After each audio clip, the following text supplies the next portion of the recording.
Means in the District 9 City Councilor. Today is Tuesday, May 7th, and we are here with our friends from the Boston Transportation Department as part of our FY20 budget review as they pertain to dockets 0622 through 0625. Orders for the FY20 operating budget, including annual appropriations for departmental operations, annual appropriations for the school department, appropriation for other post-employment benefits, and appropriation for certain transportation and public realm improvements, as well as dockets 0626 through 0628, capital budget appropriation, including loan orders and lease purchase agreements. I'd like to remind folks in the chamber that this is a public hearing, both being broadcast live and recorded on RCN Channel 82, Comcast Channel 8, Verizon 1964, as well as streamed at boston.gov/city-council-TV.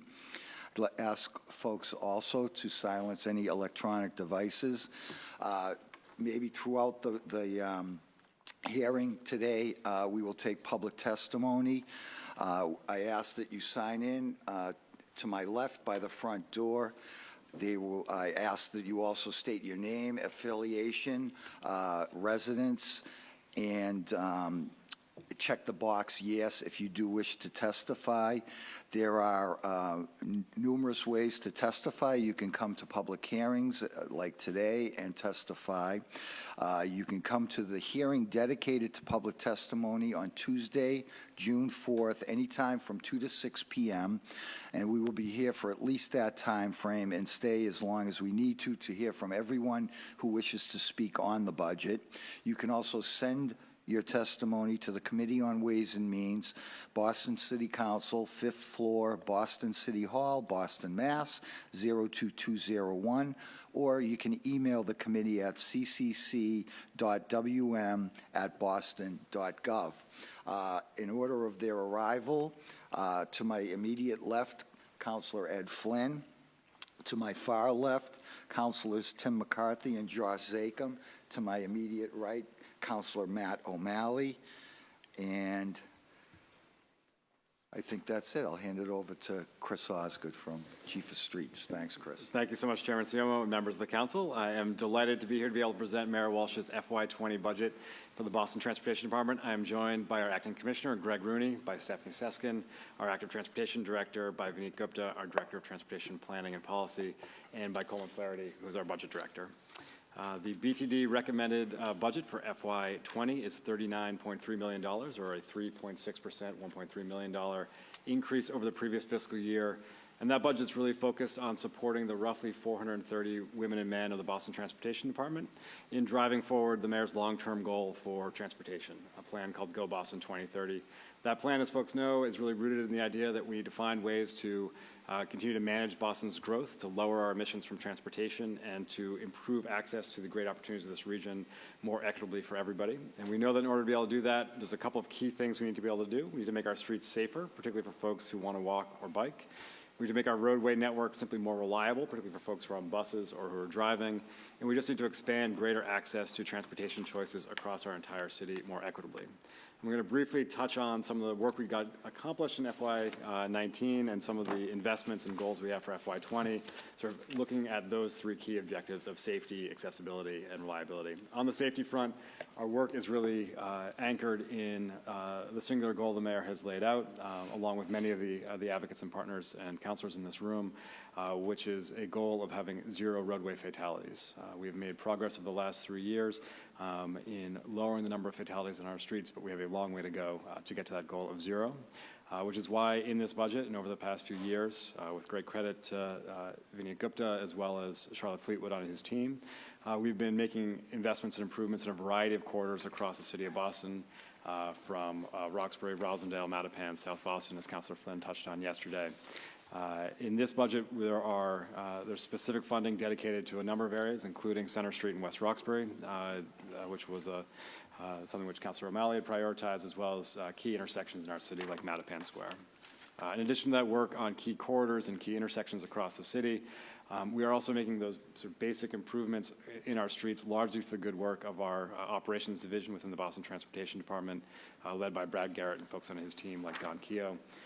That team has done a number of things over the course of this last year, including upgrading about 150 school zone flashers across the city, putting in better pedestrian signals at about 15 key intersections in our city, as well as perhaps most notably restriping about 1,200 crosswalks in our city and redoing over 100 miles of lane markings in the city of Boston. It was about 3 years ago that by our estimate, the percent of roadway markings in a state of good repair was below 40%. Our objective, our ambitious goal for the end of this coming fiscal year is to have about 85% of all of our crosswalks, lane markings, et cetera, in a state of good repair, with more progress obviously ahead from there. In addition to that work, that team, the operations division, in collaboration with our planning team, is continuing to deploy things like radar speed feedback signs. We've got about 60 in our streets so far. We're going to put another 20 on our roadways in the year ahead, as well as about 50 LED-lit crosswalk signs on City of Boston streets.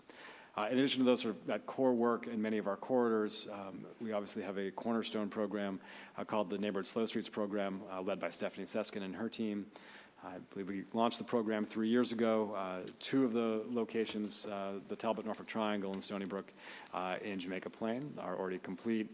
Over the course of this coming fiscal year, 6 more will be under construction and 5 more will be under design, bringing us to 13 locations. And then later this calendar year, we will be going back out to the community to be able to get our next round of neighborhood slow streets locations. In addition to these core engineering changes, which is really the foundational work of what we're doing, our safety work is also supported by things like the Boston Safest Driver Program, a collaboration between the BTD team and the Mayor's Office of Newer Mechanics, regulatory changes like we've worked with many of you on, like lowering the default speed limit in the city of Boston, and some of the work we have ahead to lower the speed limit on residential side streets to 20 miles per hour, as well as continuing to find ways to staff the Boston Transportation Department with engineers and planners who can drive this work forward. In addition to all of these safety work, there's a huge amount of our focus on the reliability of our transportation network. One of the core ways we look to improve the reliability of our streets is through our 850 signals that the Boston Transportation Department manages under the good leadership of Don Burgess. They go through a regular traffic signal retiming program. We have already retimed 37 signals in the city of Boston this year, another 20 to go over the balance of this fiscal year. We intend to retime another 60 signals next fiscal year, really again focusing on those corridors where we want to be able to move people on buses, address congestion, put in leading pedestrian intervals, and things that are generally improving the flow of people throughout the city of Boston. In addition to that, this particular budget also supports some additional work within our signals division, which includes about $150,000 to support training around adaptive signal technology, which is a pilot that we hope to advance in the South Boston waterfront in collaboration with our partners at MassDOT, as well as about $100,000 to support transit signal priority, which means basically finding ways to better move people on buses or on some of our streets on Green Line cars more reliably across the city of Boston. In addition to the work in our traffic signal division, a huge amount of the way in which we make our streets reliable are all the women and men who are out there every single day as our parking enforcement officers. There are currently 30 vacancies in the parking enforcement division. Those should be all filled by the end of this fiscal year. And much of the increase in this particular operating budget is actually new ways of supporting that team, improving their fleet and upgrading their radios to give them greater tools when they're out there doing things like enforcing double parking, enforcing illegal parking across the city of Boston, many of the concerns we hear from all of you every single day. In addition to that work, our engineering team is also very focused on making sure that as Boston builds, as all the construction's happening in our city, it's happening in a way that actually keeps our streets moving. And so we have an entire group in our engineering division who's very focused on the construction management plans of all the work that's happening in Boston. In addition to the work of our engineering and enforcement division, this past year we not only made permanent the Roslindale bus pilot on Washington Street, the 1 mile pilot that went from Roslindale Village to Forest Hills, but we also launched the City of Boston's first transit team, and through that transit team we will be putting in place a new dedicated bus lane on Brighton Ave, essentially from the Cambridge Street intersection to Packard's Corner, as well as this fall a dedicated bus lane to help folks who are on buses like the 111 be able to get from the North Washington Street Bridge to Haymarket.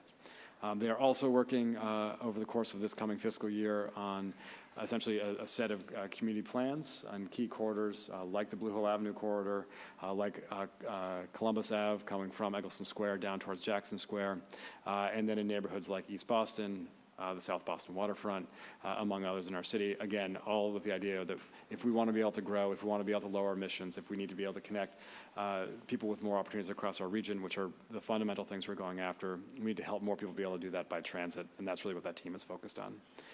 In addition to that work on safety and reliability, we have a huge focus, obviously, on ensuring that there's really equitable access to good forms of transportation choices across our city. One of those transportation options is the publicly run Blue Bike system, coordinated by Vinit and Stephanie's team with a lot of leadership by Kim Foltz. Last year, we had 1.7 million trips on Blue Bikes across the 4 or now 5 municipalities, Boston, Brookline, Cambridge, Somerville, and Everett will be joining.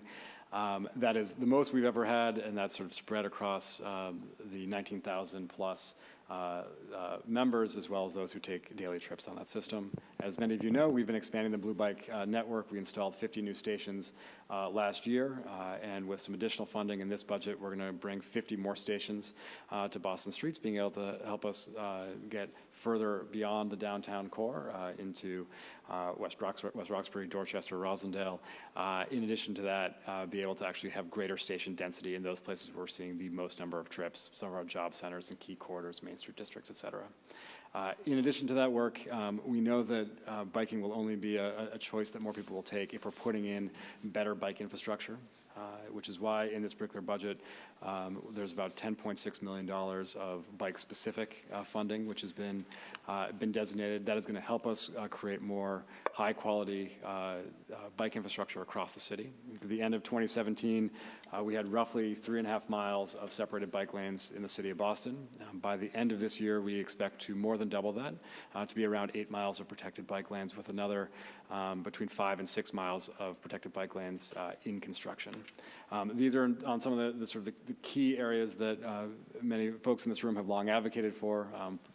Projects we'll be wrapping up, like the ComAv project, the Summer Street project and the Fort Point Channel, improving the connection along Cambridge Street in Alston, as well as, and Parajai Singh, who's the city engineer from the Public Works Department. There's great collaboration between the Boston Transportation Department and the Public Works Department, so that as we are actually doing street reconstructions along corridors like Melnia Cass or Cummins Highway, we're looking to find the right way to provide the best possible bike infrastructure on each of those corridors. In addition to that, there is money which is new in this budget, which is really to support Stephanie and her team to accelerate the planning of a high-quality commuter bike network across the city of Boston. And that's really in 2 different parts. One part is to really make sure that we are creating those sort of last-mile connections, particularly within the downtown core or in the sort of business centers of our city. It's one thing to be able to have a great route along the Southwest Corridor, but if you do not feel safe at the end of the Southwest Corridor to get to your final destination, then you may not choose to be able to hop on a bike. So what Stephanie's team is going to be able to do over the course of this year is to start a planning effort to really complete the build out of the major bike corridors in the sort of downtown and business areas, as well as to be able to advance more neighborhood planning for bike infrastructure across the city. In addition to that work, to be able to expand access to better bike infrastructure and more bikes across the city, there's work which is really being led by Coleman Flaherty and some folks on his team to think about how we bring more EV charging to the neighborhoods. I should note, I apologize, and Vinit's team as well on this.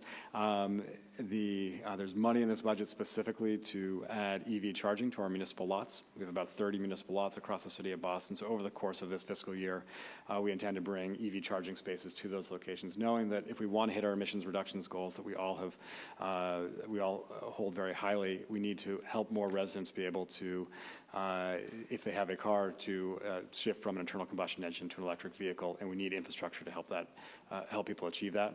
So the EV charging infrastructure will help support more choices by residents in our city who want to shift to EVs, as well as through Vineet's leadership, we're going to be changing the regulations in the city of Boston so that all new private garages in the city of Boston will be wired so that every single one of the spaces can be outfitted with an EV charger, and that 25% of them from the start will be outfitted with an EV charger. All of that work, whether it's about safety in our streets, the reliability of our transportation network, improving access to good transportation choices, that is the work which we've been partnering with all of you on. We appreciate your support on this. I appreciate the leadership of the four folks who I'm joined with here, and in particular, all of the women and men who work really hard for the Boston Transportation Department every single day, who are not in this room today because they are out on the streets doing all the really critical work. So with that, I thank you for the time to give some opening remarks. I echo your comments on your whole entire team and the whole department, so thanks. Before I open it up to my colleagues, I'm going to call a few members from the public down for public testimony. Steve Jonas, Stacy Thompson, and Becca Wolfson. And if you want to testify, just ask that you keep it to around 3 minutes if possible, please. Thank you very much. My name is Steve Jonas. I'm a resident of the downtown area, and I couldn't agree more strongly with the premise for holding these hearings, which is that the city has invested in Vision Zero and neighborhood slow streets, but the improvements are painfully slow and insufficient to meet the needs of our neighborhoods. This is the third time I'm testifying before the City Council on related topics, first on speed limits, then on the need for more enforcement activity, and now on street calming. And my observation is that we're living, as you all know, in a very interesting time of declining civility, increasing disregard for rules and regulations, and coupled with distracted drivers, pedestrians, bikers, and soon scooters. And our streets, as a daily pedestrian, I can attest, are dangerous and getting worse. Even though we're making some steps that are real progress, we're not getting ahead of it. According to the Vision Zero update that was recently published, between 2016 and 2018, there have been 29 pedestrians killed on our streets and 2,345 pedestrian injuries that required EMS response. So these are not safe streets. And I spent a lot of time walking in other cities, and they're safer than Boston streets. I've testified before about the desire for automated enforcement is something that could help in Boston, particularly red light running cameras. I have not heard anything in any of the budgets about studying this topic. Cities like New York have been using these for now 16 years to great effect, and there's a lot of data on the results. I would ask you, City Council, to please support Senator Brownsberger's Senate Bill 1376, which is a thoughtful and comprehensive approach to automated enforcement, and it's time we study this and look at it. But more immediately, we need more dollars, urgency, and accountability for street calming. If the city gets religion after a high-profile fatality and responds with obvious and appropriate steps for street calming, it's time that we realize that those steps are appropriate most likely everywhere. It's not a one-size-fits-all, but the streets are dangerous in places where someone hasn't yet been killed or hit by a car. I'm part of a group that's newly formed that includes the Livable Streets Alliance, Walk Boston, Friends of the Public Garden, Beacon Hill Business Alliance, Emerson College, Frog Pond, Swan Boats, and every one of the downtown core neighborhood associations, including Beacon Hill, Back Bay, Downtown, Bay Village, and Chinatown. We're concerned about the core streets and the 4-lane highways that surround the parks, where we have lots of pedestrian activity, including tourists, but vehicles use them as 4-lane highways with lots of red light running. They're a very dangerous area. We hope to come and work with the city to create some standards for this downtown core and come up with things that are safer for all the modes of transportation, the cars, the bikes, the scooters, and the pedestrians. We hear a lot less about pedestrians than we do about cars and bicycles. I would like you to commit to having more dollars and more urgency on this topic, particularly for pedestrian safety. I would like to not become one of these statistics of fatalities or serious accidents in the city, and I'm sure nobody in the room would either. So thank you very much for attending to this. Appreciate it. Thank you.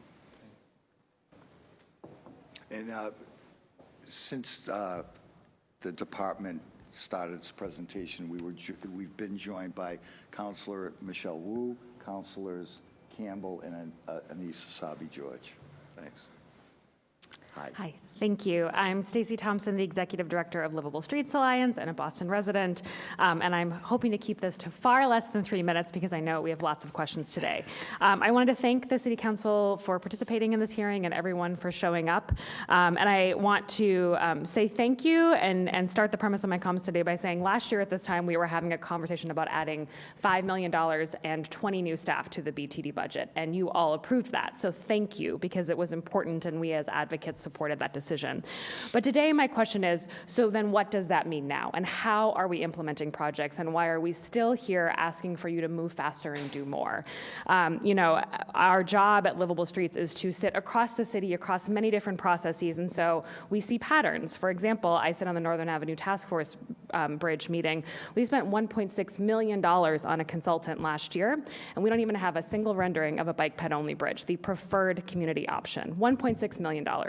Meanwhile, on Columbia Road, for 2 years we've come to this hearing and said that we have $100,000, we're going to start a process, and then nothing has happened. We have community members who just want a crosswalk painted. We have sent lists of very simple signals, crosswalks, parklet options, and nothing has happened. And I am quite certain that folks in that community will be upset to hear we're going to start a process to hire a person to begin a process in the fall to start talking about solutions. You know, where is that imbalance, and how do we focus on the how today? I've heard we have enough resources. So how do we move more quickly and more efficiently? I would recommend that the council ask for an org chart between the Public Works and BTD and understand those reporting structures and how they've changed since we've added 20 new staff, and a timeline for implementation so we know, is this money going to a consultant for a plan or for implementation this year? Thank you so much, and I look forward to the conversation today. Thank you.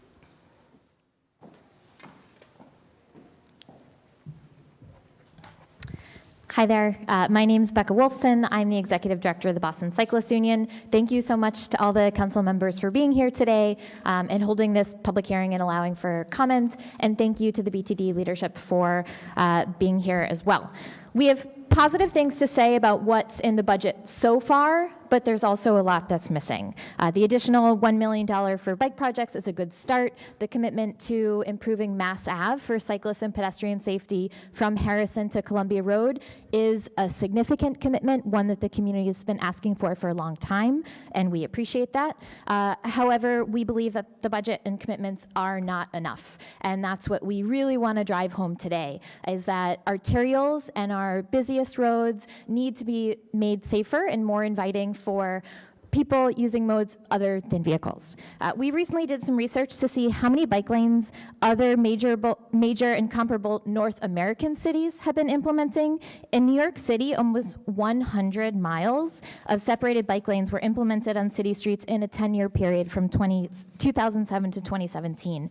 In 2018, there were more than 30 miles in planning and design and being constructed. In Montreal, a city that's so much like Boston, there are more than 200 miles of separated bike lanes. As Chief Osgood said, in the last 4 years, we've built 8. The city's Go Boston 2030 plan has a short-term vision and a longer-term vision. The short-term vision, which needs to be completed by 2022, has 32 miles of separated bike lanes in the network, and so we've built 8. We need to build almost 25, and this budget only claims to commit to building 15 in 3 years. So by the mayor's own budget, we're falling short by 10 miles. We know that the city's been investing a lot in neighborhood slow streets, but one thing that we really want to drive home is it's time to shift from dealing with those small neighborhood streets that don't carry the same volume as our arterials and shift that to again, the major roads that are carrying more people, that have higher volume, higher speeds, and where a majority of the city's injuries and fatalities are occurring. The city did an incredible job on creating the high crash network so we can see where those crashes are occurring, and probably not a single one could be addressed through the Neighborhood Slow Streets program. So with so many $1 million put into Neighborhood Slow Streets, it's time to shift that to the arterials that can have a bigger impact. We know there's some really smart people on the city's team that can do that, and we're looking for you, the city council, to really push to help dedicate more resources to those streets to build a safer network for people to bike and walk and get around safely through the city. Thank you. Thank you. Now I'm going to open it up to questions. Councilor Ed Flynn. Thank you, Councilor Siomo, and thank you to the panelists for being here. I had the opportunity recently to do a walking tour with Walk Boston, the cyclist union as well, talking about Vision Zero. Pedestrian safety is really my #1 issue. I worked with Councilor Baker on trying to get the speed limit reduced from 25 to 20 miles an hour. I know the mayor recently announced he also is in agreement with that. Also, it has to be strict enforcement of the current speeding laws as well. Chief, what's the latest on reduction of the speed limit? Thank you, Councilor. You're talking about reducing to 20 miles an hour? 25 to 20 miles an hour. Yeah, so that's something that we would have to, there are two pieces to it. One is that to do it citywide, we would have to work with the state legislature. The other piece is that there are already school zones where we are, where we can, and we have been for many years, posting and enforcing a 20 miles an hour speed limit. We also have 20 miles an hour speed limits within our neighborhood safety zones that we've established. The Commissioner of the Transportation Department has the authority, and we talked about this at a previous hearing that you had, that we participated in, to post more safety zones. And one approach is for us to focus in on working hand in hand with the Elderly Commission to focus in on locations that they identify for us that can be posted for 20 miles an hour as well. So we just have to do it kind of in a strategic and planned way. Thank you for your response. And I know you highlighted safe routes for our school children, but the safe routes to school coordinator at BPS is a critical program, as is the data analyst position with the Boston Police, but compiling that type of data so we have the information so we can better make decisions on pedestrian safety. Briefly, I know we discussed rapid flash beacons, Chief, at Stop and Shop in South Boston, Rite Aid, which is now Walgreens on East Broadway, also on West Broadway and F outside of the health center. What are some of the infrastructure problems as it relates to West Broadway or East Broadway? Sure. I think one of the things which we obviously have some conversations about what's the right traffic calming measures along both those corridors. Some of the things which this budget allows us to focus on or invest in are some of those new elements of signage. As we've talked about, I believe it's 2 lanes in some locations in both directions, that we may need to look at some different roadway configurations to really actually calm speeds in both East Broadway and West Broadway. Okay, and I know your team has done some great work in South Boston, especially on L Street. I know I'd love to see the possibility of a raised intersection at Ellen 6th Street, stop signs at Ellen Marine, Ellen 6th, Ellen 7th. Yep. Any way we could try to work that into our plan as well, Chief? So as part of the both our reconstruction and resurfacing work, we are looking to figure out ways we can both have more raised crosswalks on side streets as well as raising intersections, and so we can look at those locations. I don't know when L Street is next up for resurfacing. In the shorter term, we can look at some of the stop sign or other changes to L Street.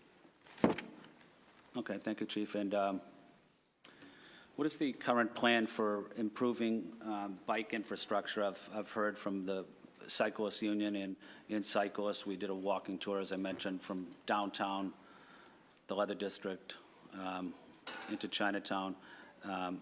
But there's still gaps along the streets, and we did notice some pedestrian safety, bike safety issues.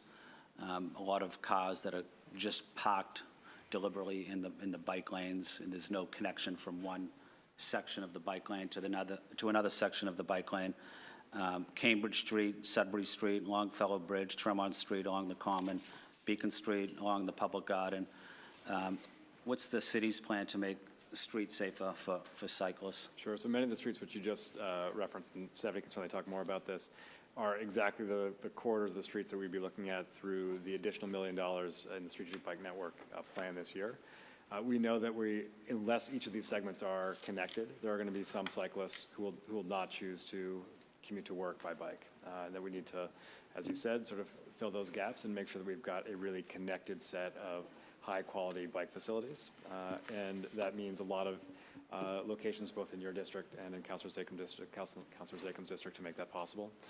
So we're going to be doing more intensive planning over the course of the FY20 year to look particularly at the downtown area, but look particularly at those connections to job corridors so that we can then really map out how do we fill those gaps in the subsequent years. Is that Stephanie? And then my final question, or a point, as I referenced earlier, there's not a day that goes by where my elderly parents are walking the streets of South Boston with their disabled grandson who can't walk, and he's in a wheelchair, and they'll be walking very slow and crossing in the crosswalk, and a car will go by them, 40 miles an hour. I see it all the time with the elderly going to church up at St. Bridget's or Gate of Heaven, or going to the shopping store, or parents taking their kids, walking their kids to school, or kids going to the basketball court up at the Tynan, or at the Boys Club, or at the Condon. That's my number one concern as a city councilor. How do we keep our streets and sidewalks safe for everybody? And certainly it's lowering the speed limit, certainly it's enforcing the current speeding regulations, but it's also the infrastructure improvements that you've been talking about and doing as well. So, if it was up to me, I'd decrease the speed limit another 5 miles an hour. I want this city to be as safe as possible, and we need to do everything we possibly can to slow down the traffic, enforce the traffic laws, provide as much infrastructure improvement as we can. But again, thank you, Chief. Thank you. Thank you. Councilor McCarthy. Thank you very much, Mr. Chair, and welcome. Congratulations, Greg, for acting commissioner. Well deserved. You've been doing a great job for many, many years. I will say special thanks to Carla Tankel, since she's been put in as the kind of intergovernmental relations person. She's just great to work with, and text you back in a minute, Saturdays or Sundays, it doesn't matter. So I want to thank Carla for being there for us. Chief, you talked about the radar signs. A couple years ago, I had requested a couple signs in Hyde Park on Austin in summer. They're cut through streets. They got put in. The neighbors are extremely happy. At the Grew Street Neighborhood Association, which includes Myopia Road, West Street, Austin, all of that area, they talk about the speeding, how it really has reduced. Can you give me an idea of how many new ones we're going to put in, how we can request them, and what's the difference between the cost of the effectiveness of the solar-powered ones and the hardwired? Because I know we had the ones on Austin were hardwired, which took a little longer, but I do see a lot in other towns, and I think we have some ourselves, of the solar-powered radar reflectors. Yep. So we have in this budget, I believe, 20 additional radar speed feedback signs. I don't know the relative effectiveness. There's some good research, though, on the effectiveness of these signs in general for decreasing particularly sort of high levels of speeding, and so they are effective, and it is something which we know that more residents want. Do let us know, as Becca, I think, referenced. Part of our focus here, though, is where on our highest crash corridors, on our main arterials, where we see high levels of speeding, and that's where we really want to target a lot of these interventions, like the radar speed feedback signs. In your district, there are some of those, and so we'll certainly work with you in some of those placements. I think we've got 2 on Austin, 2 on Summer. It looks like we've got a pair on American Legion as well. Right. And we would certainly be willing to get your feedback and the entire council's feedback on other locations. Great, yeah, the generally needed, like, I'll give you the perfect spot is over by the Conley School off of Poplar, you know, Glendower, Cornell Beach, they're all racing from Poplar Street to get over to Washington Street. And it's kind of a double-edged sword. Public Works came in, repaved the street, so now the street's beautiful, so now it's like, it's the Indy 500 now, which, you know, it's problematic. And we've talked about speed bumps or speed humps. Where are we with those as far as a true layout? And I'll be honest with you, from my days in Public Works, I've defended not putting them on there because I've seen, you know, I saw a guy with a compound fracture of his wrist because he hit a casting that was put up. And I realized that if they're not done properly, people can get hurt. I do realize that fire engines, especially not ladders, but the engines themselves, full with a water bladder, they have to almost come to a complete stop. I know if my house is burning down, I'd like to see them get there without complete stopping every 40 feet. Having said that, we could design something where the fire department knows where they're going. And so where are we kind of with that whole plan? So we are putting speed humps back on our streets. A lot of that is through the work that Stephanie is doing in collaboration with Katie Cho, who you heard with yesterday, and from Para and Vineet. We think we have a profile that works both for emergency responders, but also to be able to calm traffic. So places like Stony Brook and the Talbot Norfolk Triangle are places where those are getting installed. We've also redone some of the other ones that had previously existed in Jamaica Plain, on places like Pond Street. In addition to that, we are mindful that there are other locations in the city where we can do this almost more as a matter of course during sort of routine resurfacing. I believe 6th Street was one of those places in South Boston where last year we put one in. And so we do want to look at other places in the city where we might be able to more quickly deploy speed humps as a way of calming traffic on residential streets. Okay. We had the bus lane put in Roslindale, as you alluded to, and it was a pleasure working with you and my at-large counselor from Roslindale as well. Generally, a lot of positive came out of that. I took a lot of negatives because people don't call at-large counselors. They call me. So anybody who couldn't park on Washington Street, I got the pushback on that. I was willing to take it because ultimately it's really worth it.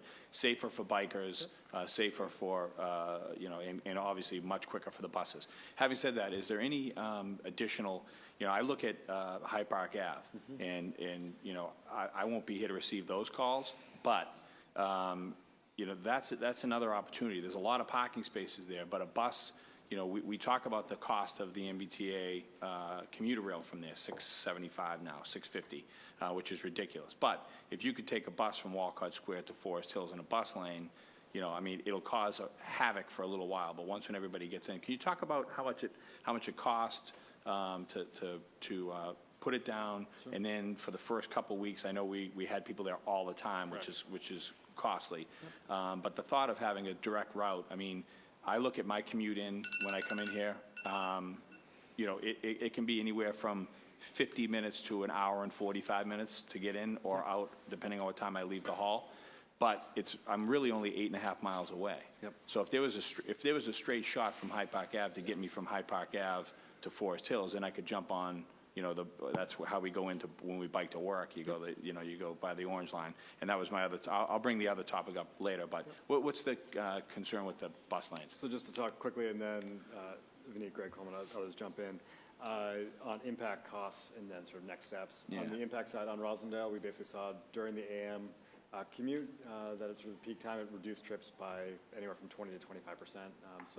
And it's a general greater reliability, and as you noted, across all modes, really generally positively embraced. I do agree we certainly got some feedback from adjacent businesses who had some concerns. Sure. So it is something which we are looking to do in other places. We will be doing on Brighton Ave. We will be doing on North Washington Street. The cost of the Roslindale lane was around $130,000 on paint, so basically 1 mile of paint on one side of the street. The larger cost, though, and Coleman, you may have some specific numbers on this, was to your point around staffing and enforcement. One of the things which we've been able to do through the budget, through the additional positions that Stacey referenced, is not only staff up a transit team, 2 terrific planners that are working on Vineet's team to identify locations in the city, but also to increase our enforcement ability so that we actually just we don't have to be paying necessarily overtime, but we're actually regularly staffing or patrolling the bus lanes to be able to keep them open.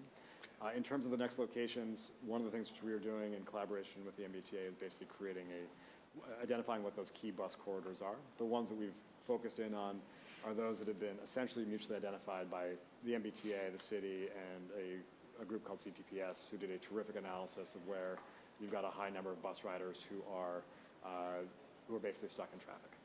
And those corridors, like Roslindale, like Brighton Ave, like North Washington Street, are the corridors we've been first focusing on. Okay. Anything else? Thanks, Chief. Thank you, Councilor Zakem. Thank you, Mr. Chairman, Chief Team. Good to see you, Greg. Congratulations. Good to have you back at BTD. Look forward to working together. I'm just going to go on Councilor McCarthy's on bus lanes quickly because that's one of my questions. I'm a fan. It's something I regularly talk about when I'm out with constituents who are asking about ways that the city can help improve mass transit, because obviously it has to be in partnership with the T. Obviously, I think it's something like $1 billion for a quarter mile of subway, or it's probably more at this point. $130,000 for a mile sounds like a bargain. I would just say, that's great. Let's see more of that. I support. How do we enforce those? And it goes also into bike lane enforcement as well. We're great that we're expanding. We can always do more. But as a pedestrian, I don't bike often, but mostly as a pedestrian, I do often see cars, whether it's Uber, Lyft, delivery trucks, particularly in the Symphony area. I get calls from constituents about regular, it's either food delivery, carry out, Grubhub, whatever, or larger commercial deliveries that are just parking there. Now, some of these folks, they're just taking it as a cost of doing business, and they're taking those tickets, but it's unsafe. And to be honest, as someone who's sitting here trying to get money and resources and fighting those battles, it is infuriating to me to see how that happens. Can you speak to enforcement? Is it your BTD enforcement officers? Is it BPD? Is it transit police when it comes to the bus lanes? Is it a combination? And how can we do better on that? So I can start, and Greg, feel free to add to this. One element of this is both making sure that the rule is clear, and then second, following with enforcement. So on that first part, there is work that we need to make sure that we are doing to make sure that and that the T needs to be doing to make sure that lanes are clearly visible and marked. So in addition to obviously what we did on Roslindale, in addition to the work on Brighton Ave and North Washington Street, there's money in this budget to actually refresh the red paint along the Silver Line corridor on Washington Street, Essex Street. That is a key route within the city of Boston. Second, again, our increased or sort of filling the vacancies on parking enforcement will help. The new vehicles with parking enforcement will help. The upgraded radios with parking enforcement will help, will allow us to. What's the current fine for blocking a bike lane? It's $100. $120? Yep. But it is making sure that we have officers who are really assigned to those things, and that is some work that Tom McKay, who leads our parking enforcement divisions, are giving a lot of active thought to as we think about what the overall shift in route structure is. And on Sunday, can you also speak to on Sundays parking enforcement? I know that's been an ongoing issue. Yeah. So as the chief just mentioned, Tom McKay has taken a active approach to looking at deployment of officers. In addition to the 18 that started this week, we have another dozen or so that will be starting before the end of the fiscal year. And it's something that enforcement's near and dear to my heart because I was there for 9 years. And, we had this structure of shifts and routes that just didn't really work well. We made attempts over the years to try to consolidate and redeploy. We have a really good plan now. The union is working with us on that. So hopefully in the next few weeks, as we staff up, we'll be able to take another look at deployment. Sunday deployment is something that's not currently in the plans.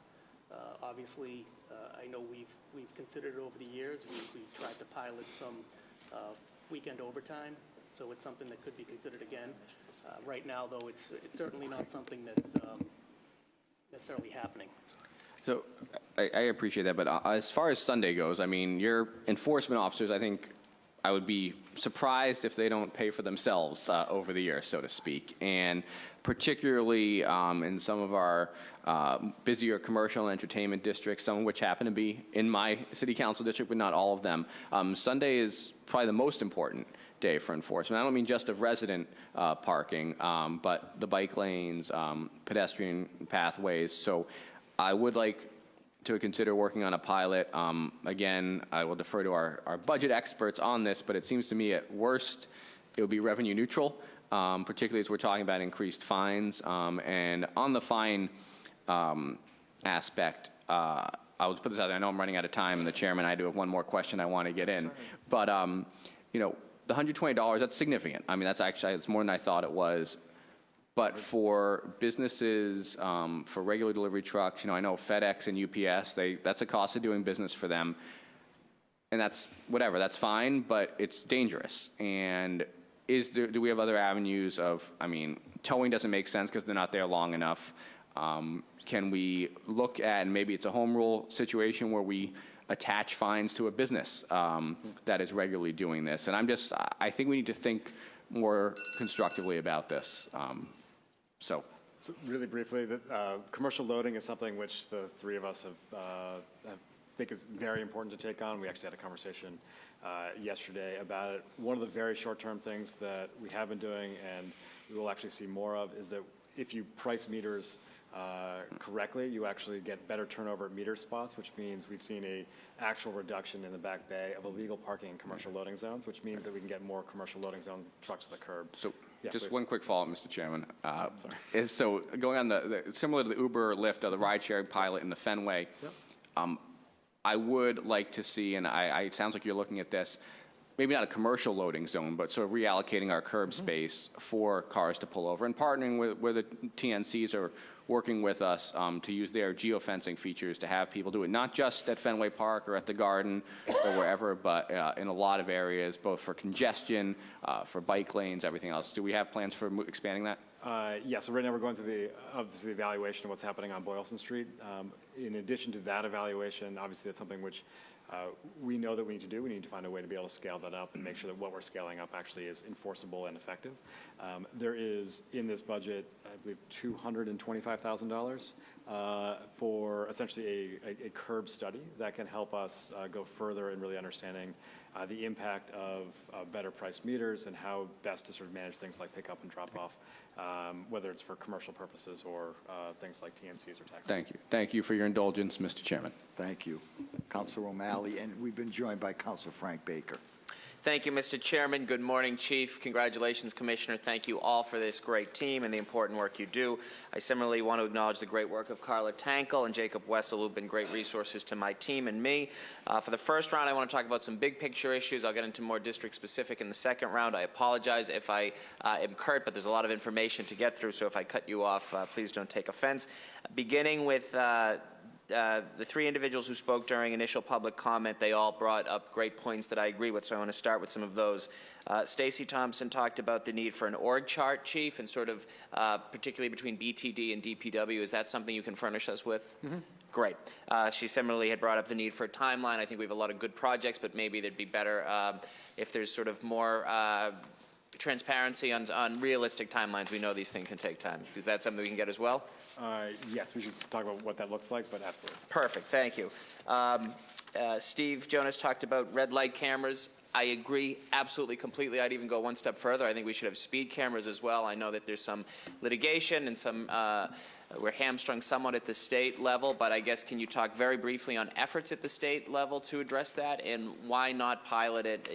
What would keep us from piloting having street cameras or stoplight cameras right now? Sure. So that is a state law that would need to change. Okay. As Steve referenced, there are a number of bills pending at Beacon Hill in the state legislature focused on this, including a bill which the mayor has been advocating for, which is red light camera or cameras on the stop arms of school buses, as well as using cameras for enforcement for things like don't block the box. Do you see any appetite for changing at Beacon Hill, candidly?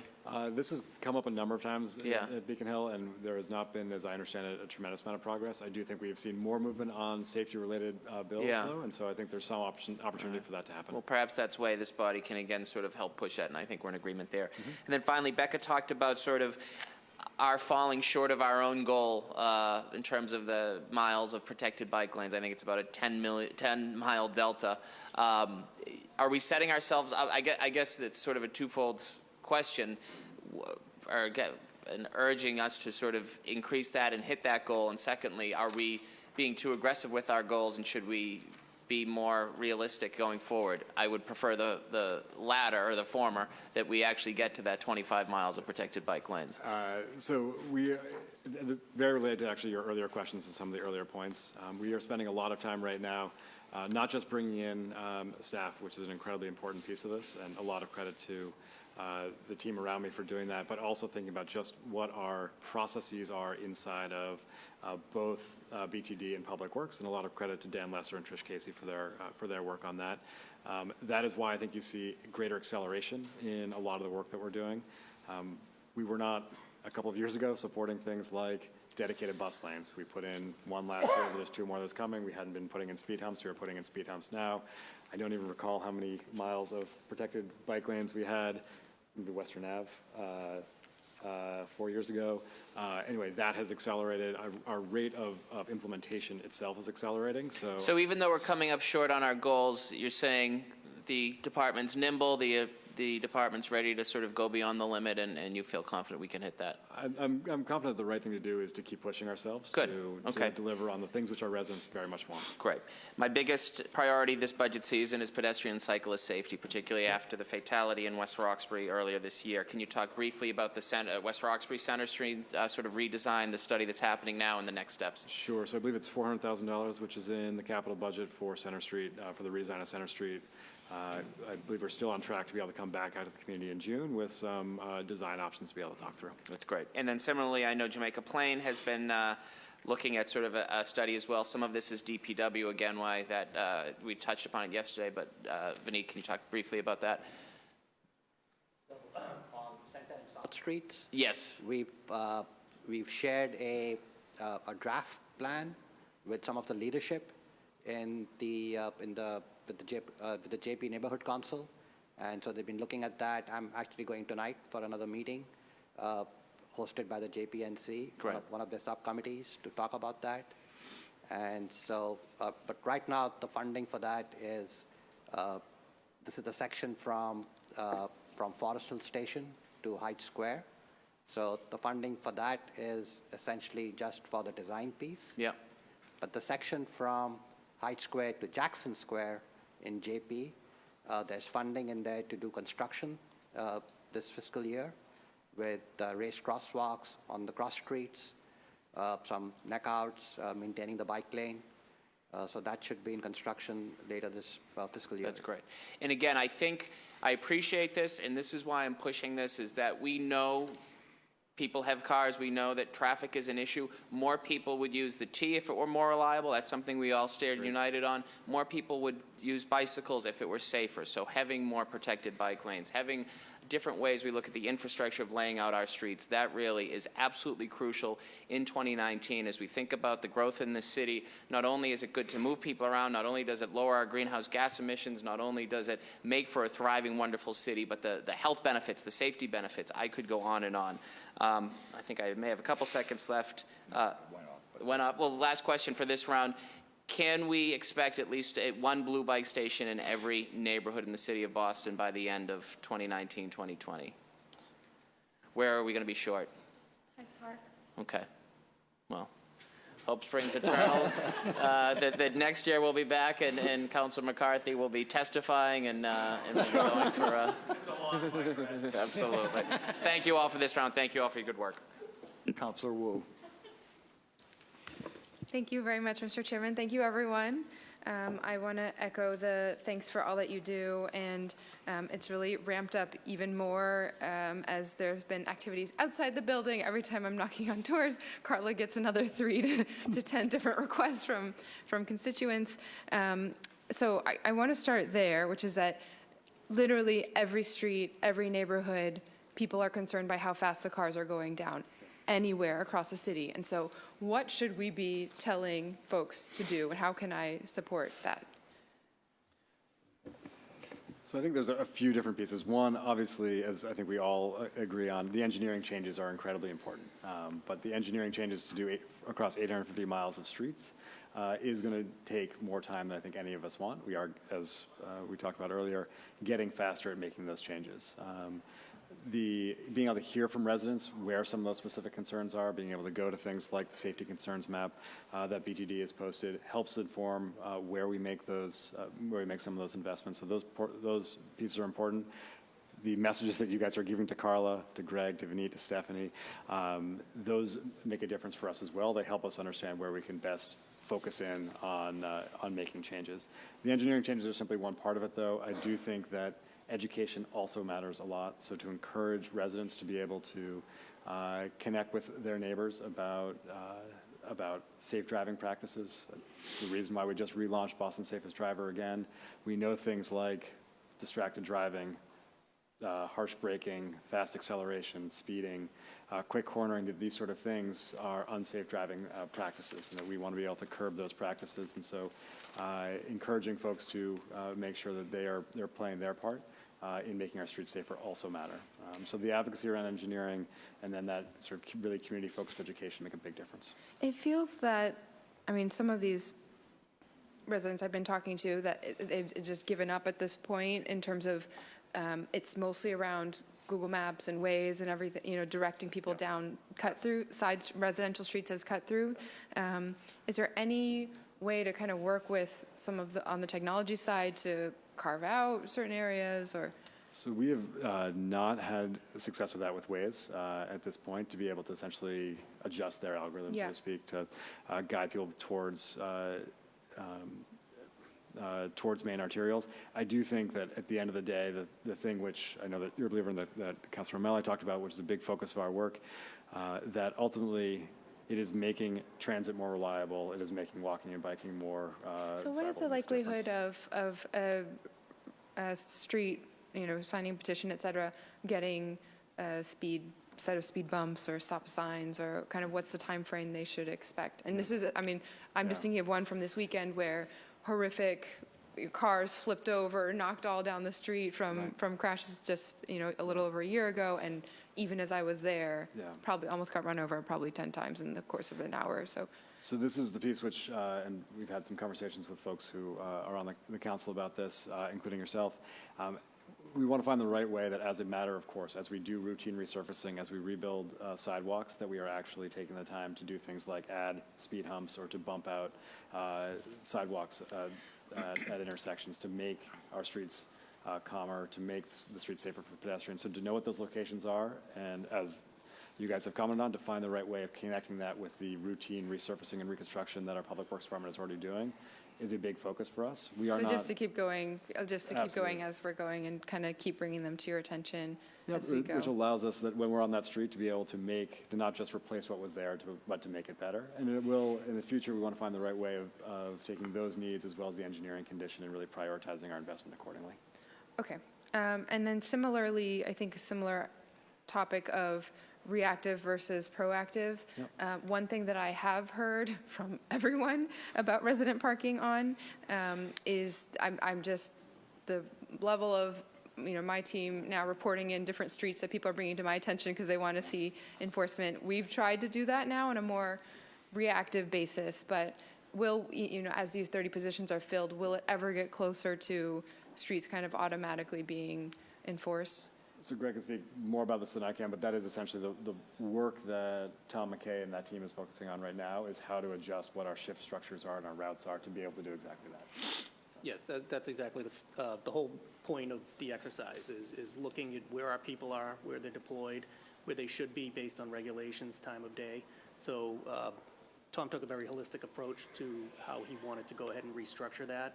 And ultimately, the challenge is just ensuring that we have the resources which are in this budget for getting our people to where they need to be and having the right equipment to, you know, enforce what's out there. So is your ultimate goal, I guess I'm curious about how you're measuring what will be successful. I mean, are you basing it off of the complaints that you're getting in now reactively, and you know, how do we better cover those streets without waiting for the complaints to come in? Or is the goal to cover every residential area at some point over a certain time span?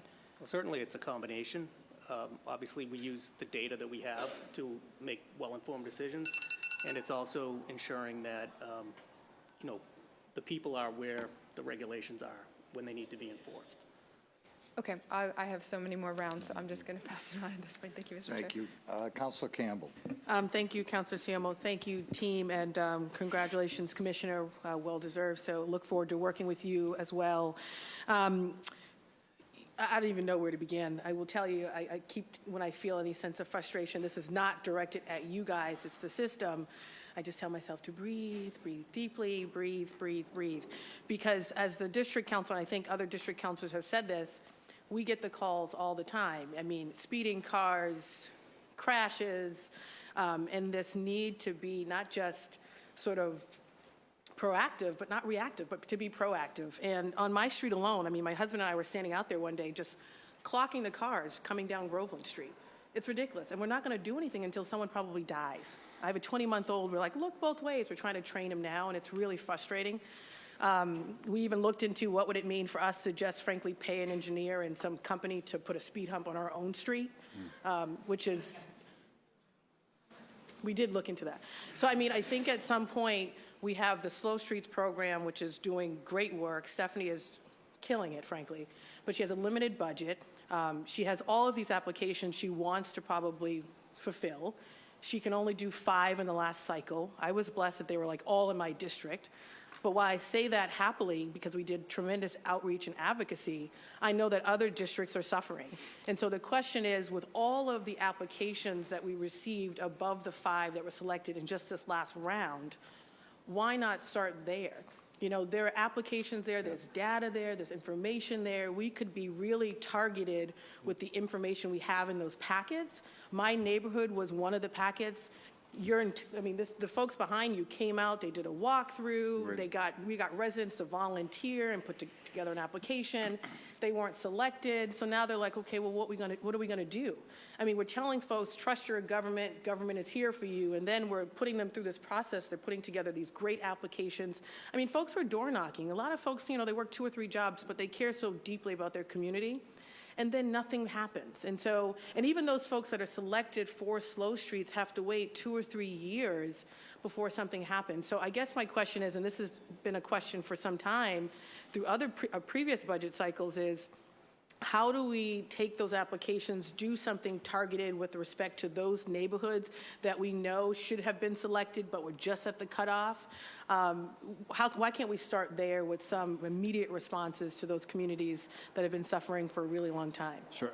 Vineet and Stephanie can certainly talk more about this, but we are sort of working our way through that list for exactly the reasons that you stated, Councilor. So that we know that there are the data is there, the need is there. The need is obviously in more places beyond that, but there's some quick work which we are looking to do in places that were not the ones that were sort of formally selected to the Neighborhood Slow Streets program. I don't know if you guys want to add to that. Yeah, I mean, kudos to you. It takes a long time Yeah. because honestly, doing good community process takes time.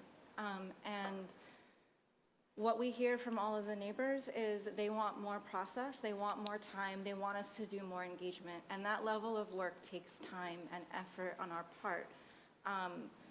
It's not just, we'll just design something and throw it in. It needs to be knocking doors, talking to people, making sure their concerns are heard, and that the designs match what their expectations are from the city.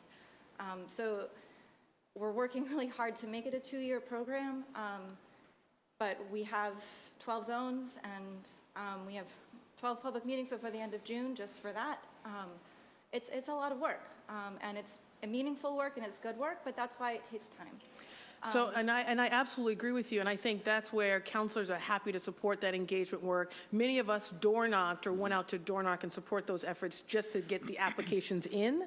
Those folks are ready and able to continue to show up and participate in follow-up meetings related to designs. Most of them, I would like to say, are reasonable and rational people, not the folks that are like, we don't want this, we don't want this. They're just waiting for something to happen. So I hear you, so I don't know, what are the barriers? Is it money? Is it human capital? Is it more resources for folks in your department to do that outreach? What are the barriers, and then how can we, from where we sit on the council side, resource either your department or other pieces of BTD in order to shorten that time frame for these projects to happen. I think if we don't know what those are, it's really difficult. But I will tell you, my residents are ready, able, and willing to participate, to show up in the design process. What their frustration is, and that's what I'm carrying a little bit, is because we get the calls all the time, or they stop you at the grocery store yelling and screaming at you, is what can we tell them, right? They're really sort of throwing up their hands to say, we're showing up to the meetings. We were selected for slow streets. We want this to happen. So I guess what can we do on our end to speed up the process? Is it more human capital? Is it more resources? And if so, what is that and what does it look like? So certainly there has been, as was mentioned before, we are now finding a way to have more staff on Vineet and Stephanie's team and the engineering team. We added 2 planners and 2 engineers to be able to focus more on these sort of safety interventions, which will allow us to go faster. That process, though, of having those community conversations itself takes time. So your support in that, your continued support in that will make a difference for us. I do think that there are those things, as you noted, as Councilor Wu noted, that are proactive. There are things, though, that we also need to do in places that were not necessarily selected for neighborhood slow streets, that we need to find a way, and that we're working to find a way to be able to just implement at a faster rate. And that is general traffic calming measures, making more things simply the default way that we might reconstruct or resurface a street. That will address, I think, some of the community concerns, in addition to the sort of these foundational programs like neighborhood slow streets or like some of the corridor work that Vineet's team is focused on. I'll save my questions for the next round, but I was very serious on this. I mean, you have folks literally standing on their street thinking about how they're going to install their own speed humps, which is clearly a problem. So I think we have to think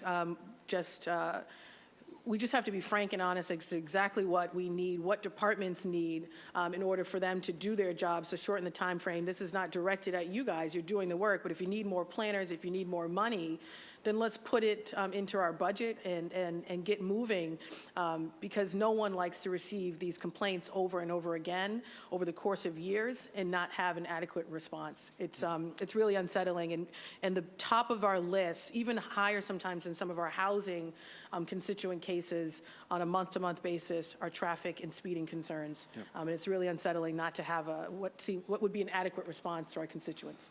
Thank you, Councilor Singh. Councilor Asabi George. Thank you, Chair, and thank you all for being here. First, I just want to echo my colleagues.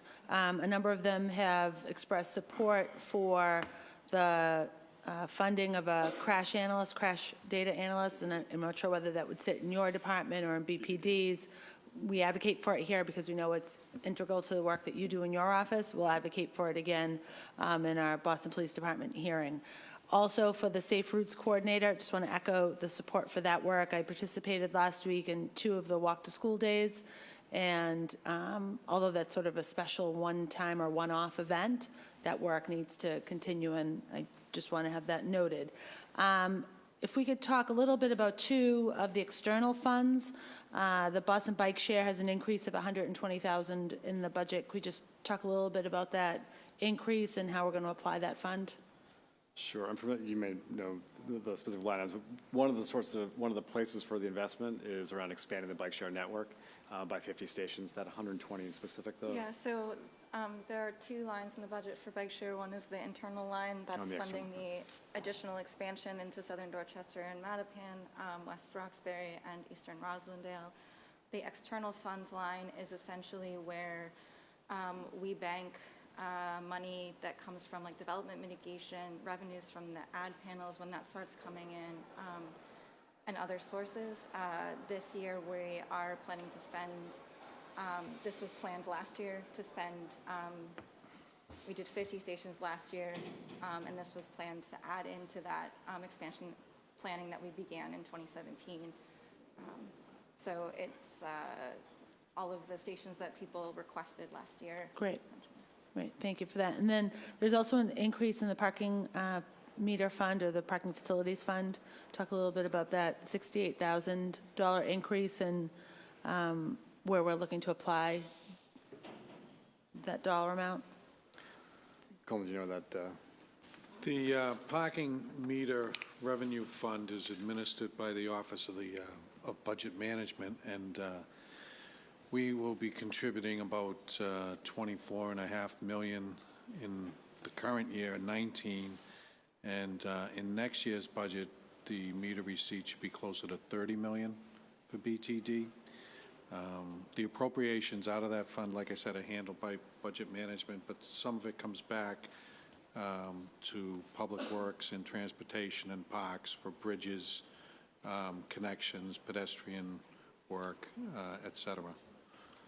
Okay, I'll go back and just check with my office for clarity on that question, because I guess I'm not so clear. And then there's some conversation a little bit earlier in our conversation today about ride share, designated drop-off and pickup zones. We talk a little bit about how we're spending some of our resources or energies on that, both financial and energy. Sure. We have one pilot zone that we have launched. We launched about 2 months ago in a collaboration between Vinny's team, enforcement team, and the Mayor's Office of Newer Mechanics. It's essentially 2 block faces in the Fenway on Boylston Street. We have been evaluating the impact that it's having as a generally available pickup and drop-off zone, essentially for the evening and overnight hours. So it means anybody can pick up or drop off there. But if you use the Lyft or Uber app, you're actually guided there for the pickup. All of this is with the intent of actually reducing all the safety and congestion problems of having pickup drop-off occur in a travel lane. Our interest is to figure out how do we make it work from this pilot and then be able to scale that pilot up to more places across the city. We receive revenue from each pickup that starts in the city of Boston. We receive 10 cents from the state for every single pickup that occurs in the city of Boston. So in 2017, which was the last sort of full year of funding that we've received so far, there was around $3.5 million that was given to the city of Boston for that. And how's that pilot going? The early evaluation, we've not sort of written the sort of full report, but the early evaluation it's been going fairly well. Right. So at what point do we get to a point where we talk about expanding this? So my hope is by this summer, unless you have a different time, that by the summer we'll be able to say, here's what worked, here's what didn't, here's how we can make it better, and then be able to go from there. We know there's a lot of demand, and there's frankly a lot of need for better curb management, particularly around pickup and drop-off. Right, and I didn't hear my alarm yet, so I'm going to ask quickly, when we talk about bike lanes across the city, there are some, I think, easy pickings when we think about some of our longer stretches of road that aren't fully developed or going through some transition. And I know Becca mentioned in her public testimony the stretch of Mass Ave that leads from Harrison to Columbia Road. I live close to the Columbia Road end of Mass Ave. That stretch is well underdeveloped. Overnight, there are many 18-wheeler tractor trailers that park for a considerable amount of time. I think that's prime real estate to lay down some protected bike lanes. We agree that's funded in this budget for Stephanie's team and Vinny's team to work on exactly that project. Right. But how do we identify other stretches similar to that across our city that are sort of easy to get there? Because I think with expanding the bike lanes, residents across the city will see how it's a great resource for us to have in the city. And it's easy where it's less developed parts of the city that it can work, and I think people will start calling for more of it. So some of that is through the plan processes that BPDA leads. So Plan Glover's Corner is another prime example of where we should be doing better bike infrastructure as that area redevelops itself. There's Plan.Ave. We are going to work on American Legion this year as well. I think that there are places that seem easy that are a bit more challenging. But if you have ideas, we'd love to hear them and try to prioritize them. Great, thank you. Thanks, Chair. Thanks. And we've been joined by Councilor Michael Flaherty. Chair recognizes Councilor Frank Baker. Thank you, Mr. Chair. Good morning, Chris. Good to see you again today. To start off where Councilor Asabi George left off, will you talk about the Mass Ave, that project? I know it's, I don't know if it's, I think it's in construction now. What are our plans there from Columbia Road to Melina Cass? Yep, in design. If you guys want. So far what we've done Can you speak into the mic a little bit? Sorry. We are doing new traffic counts this spring, and we've also done a parking occupancy study so that when we talk with neighbors, there there are a few stretches that are pretty well parked, about what that looks like over the day and what kinds of trade-offs we can make. Okay, thank you. Chris, yesterday we talked a little bit about frontage road. So who is advocating for the BTD when it comes to what your needs are going to be with whatever happens there? And again, you know where I am. I think we need to build a facility on that site there. So who, are you wearing both hats when you're advocating for BTD, what they need And there are a to lot of different operations? folks who are sort of part of that conversation from the operational side. It is the operational heart of the city of Boston for basic city services. And so no matter what we do, whether it's reinvest or redesign or whatever happens, that it is, it's going to have, from our standpoint, it's critical that it works for both BTD and Public Works. Okay, and in that plan that came through the committee hearings, will there be anything about actual buildings on that site, or what? So some of the. Can you talk about that a little bit? Some of the options that UTO looked at, again, they were looking not necessarily for the most desirable spot, they were just looking for what is feasible. But some of those things that they looked at were feasible was just simply reducing our footprint at frontage road, so reducing towards essentially the southern half of the frontage road parcel. And as you, I think, have advocated for, to figure out a way to densify or to redesign what the, both the BTD and Public Works spaces look To like. go vertical with that? Right. Okay, thank you. And not to belabor the point, but you heard from a district city council that actually got, I think, 4 or 5 of the safe streets, and I didn't get any. But we've talked quite a bit, and I appreciate the way we want to look at if we're getting into new streets or new sidewalk reconfigurations, because there's certain places. I was at a meeting, Columbia Savin Hill last night, where the mayor was getting beat up, and they're asking for one raised crosswalk in one spot, and, you know, I'm sure it's going to be more than that, what people are looking for, but just so you know, people are dying for some sort of relief when it comes to vehicles going through the neighborhoods. And can we come back to Glover's Corner a little bit? I didn't quite hear what you're talking about. So the Glover's Corner plan, we don't have, but the city's now looking at, and just so it's on your radar, the city is looking at from Glover's Corner, which is about Fields Corner, all the way to Broadway Station. We have the highway, we have the tracks there. I mean, are we looking at trying to connect north to south from the Clam Point neighborhood, which is Glover's Corner, all the way to Andrew Square, which would bring us into Broadway, which would bring us into South Station? Do you want to talk about that, or?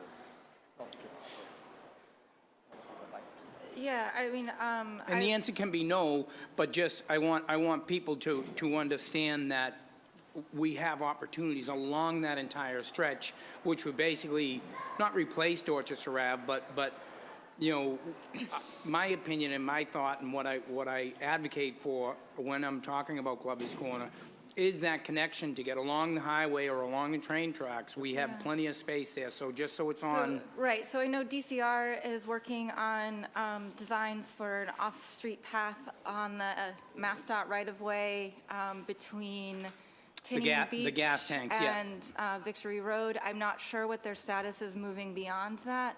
Yeah. But absolutely, I think that we want to look at that, and I know that's come up in some of the Glover's meetings that I've been to, particularly like around thinking about a bridge over to Savin, and trying to open up all of those neighborhoods to a better walking and biking network. Yeah, just to make sure that it's on people's radar, that north to south connection, and I'm going to continue to talk about that. Chris, and yesterday, same sort of line. What does your workforce look like? And also you, Greg, you're familiar with the department also, and congratulations on your new move. Hopefully it becomes permanent. What is the status of the workforce in the transportation department? Are we looking at, you know, a whole lot of retirements in 5 years, and what's a plan for people to come into the department at an entry level? So we can certainly pull the average age. I don't know if either of you know. If not, we can get back to you on sort of the tenure of BTD employees. Obviously, building that pipeline is really important, and that's true in our enforcement division, in our operations group, in our planning and engineering team, and we've had some additional support, obviously, from the council, particularly on planning and engineering over the past few years, and that's been very valuable for us. Okay, thank you, and I'll come back. Thank you. Thank you, Council Flaherty. Okay. So at this time, I'm going to take a little bit of public testimony. I'm going to call up three folks: Brendan Kearney, Melissa Vining, and Kyle Vining.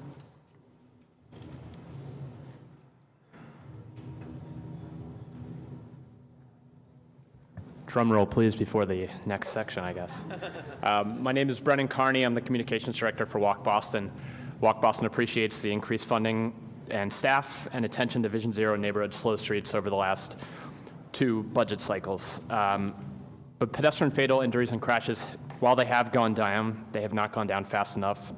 2 to 3 people walking or biking are still hit and injured every single day on the streets of Boston. Neighborhood slow streets is popular, not yet in enough places, though.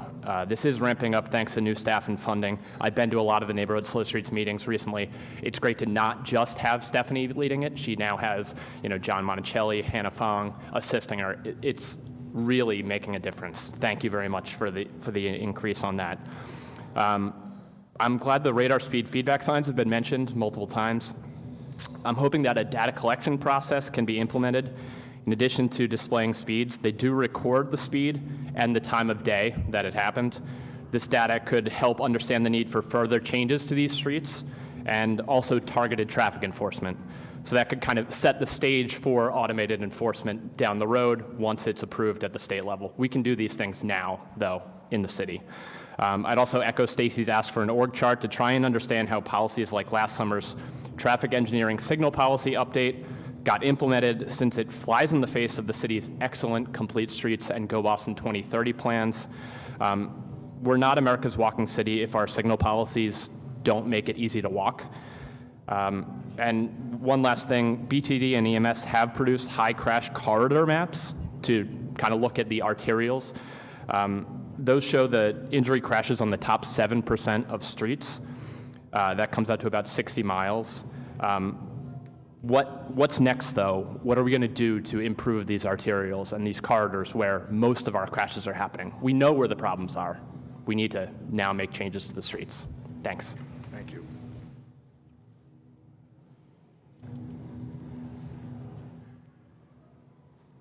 My name is Melissa Vining. I'm a resident of JP in the Woodbourne neighborhood, and I'm here to speak on behalf of myself and my neighbors in that neighborhood. And the surrounding neighborhoods of the Hyde Park corridor south of Forest Hills. We're very concerned about the lack of reliable transportation in our area and the lack of safety on our streets for pedestrians and cyclists. We feel that our area has been largely neglected from Boston's 2030 and Vision Zero plans. Firstly, we've heard from many residents along the Hyde Park corridor that it's extremely difficult and frustrating for them to get to Forest Hills Station via the 32 bus, because vehicular traffic is so heavy along that stretch, particularly during rush hour, that it causes severe delays for the 32 bus on a regular basis. To begin to address our concerns regarding public transportation along the Hyde Park Avenue corridor, we would like to request that a parking study be completed along Hyde Park Ave from Cleary Square into Forest Hills. The study could be completed at no cost to the city and can inform us with valuable information about how the road space along Hyde Park Ave is currently being used. A similar strategy was recently used on the South Washington Street from Roslindale Village to Forest Hills, which you've talked about a lot today, and resulted in the shared bus and bike lane that improved commutes for many people. Secondly, we're very concerned about the walkability of our streets south of Forest Hills and the lack of safety at our intersections. The pedestrian signals were recently adjusted so that the vehicle and pedestrian signals change at the same time. This is extremely dangerous, as cars do not yield to pedestrians, regardless of what kind of signage is present. People trying to walk from the Forest Hills neighborhoods to the Orange Line are put in danger every time they try to cross the street. The latest safety recommendations, which are widely accepted in most major cities across the country, require a 4 to 7 second leading walk interval for all concurrent traffic signals. We're calling for immediate action on pedestrian signalization not only in Forest Hills, but throughout the city to ensure safety of pedestrians on all of Boston's streets. We're concerned that the problems south of Forest Hills will be magnified in the coming years due to the large increase in housing developments in the area. If Boston is serious about minimizing traffic fatalities, reducing greenhouse gas emissions, and making our city a better, more livable place, we need to take immediate action. Thank you.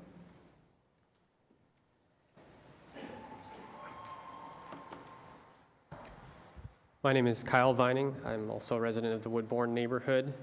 I come here today to testify in the middle of a busy work day because I believe that the Boston streets are a public health emergency. I truly do. The leading major cause of death of children in the United States are cars, road traffic crashes. Children living near major roadways have been shown in recent studies to suffer from increased developmental delays due to car emissions. Boston has recently been ranked one of the most inequitable cities for commuting to work for residents that don't have a car. Boston is also one of the most slowest commutes to work by car. Cars are very dangerous. Just this morning in Copley Square, cars rolled over in the middle of the square just before a busy workday. Yesterday, in our neighborhood, a police officer and contractor were hit by a truck near Forest Hills on Hyde Park Ave at the exact intersection I've been complaining about to this city for 3 years. The time to act is now. There's no more time to wait. I live with my wife and dog and commute daily to work in Boston in Longwood, Brookline, and Harvard Square by primarily bike, bus, or train. I'm asking for support of the proposed 2019 Boston bike budget, which is an important step towards making Boston a safe, sustainable, and livable city for all. But I do think that there are significant inadequacies in the pace of improvement and the critical, dangerous areas that the council members are bringing up. My neighbors and I are very concerned along the Hyde Park Ave corridor, the massive developments that are underway there. The city engineers say that that area cannot be re-engineered because they have to prioritize vehicular traffic to reduce congestion. I believe this is a failed policy. Pedestrians and cyclists are put in harm's way every time they set foot or tire near Hyde Park Ave. I was hit on my bike off of Hyde Park Ave and Walk Hill Street by a car in December 2018. Fortunately, I was not hit. I was hit in a crosswalk by a parked car that pulled out into me. The police came, there was no citations issued. I have continually reported to Mayor Walsh that vehicles parked on Hyde Park Ave and driving on Hyde Park Ave are reckless and dangerous. Traffic congestion has worsened substantially since I moved there 3 years ago. Impatient motorists run red lights. They do not yield for pedestrians in crosswalks. These issues are compounded, as my wife mentioned, by the highly regressive and dangerous pedestrian signalization that Boston has been initiating.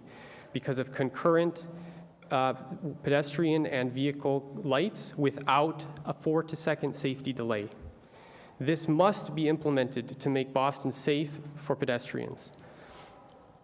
Also, as we talked about, the 32 bus gets stuck on Hyde Park Ave on its route to Forest Hills.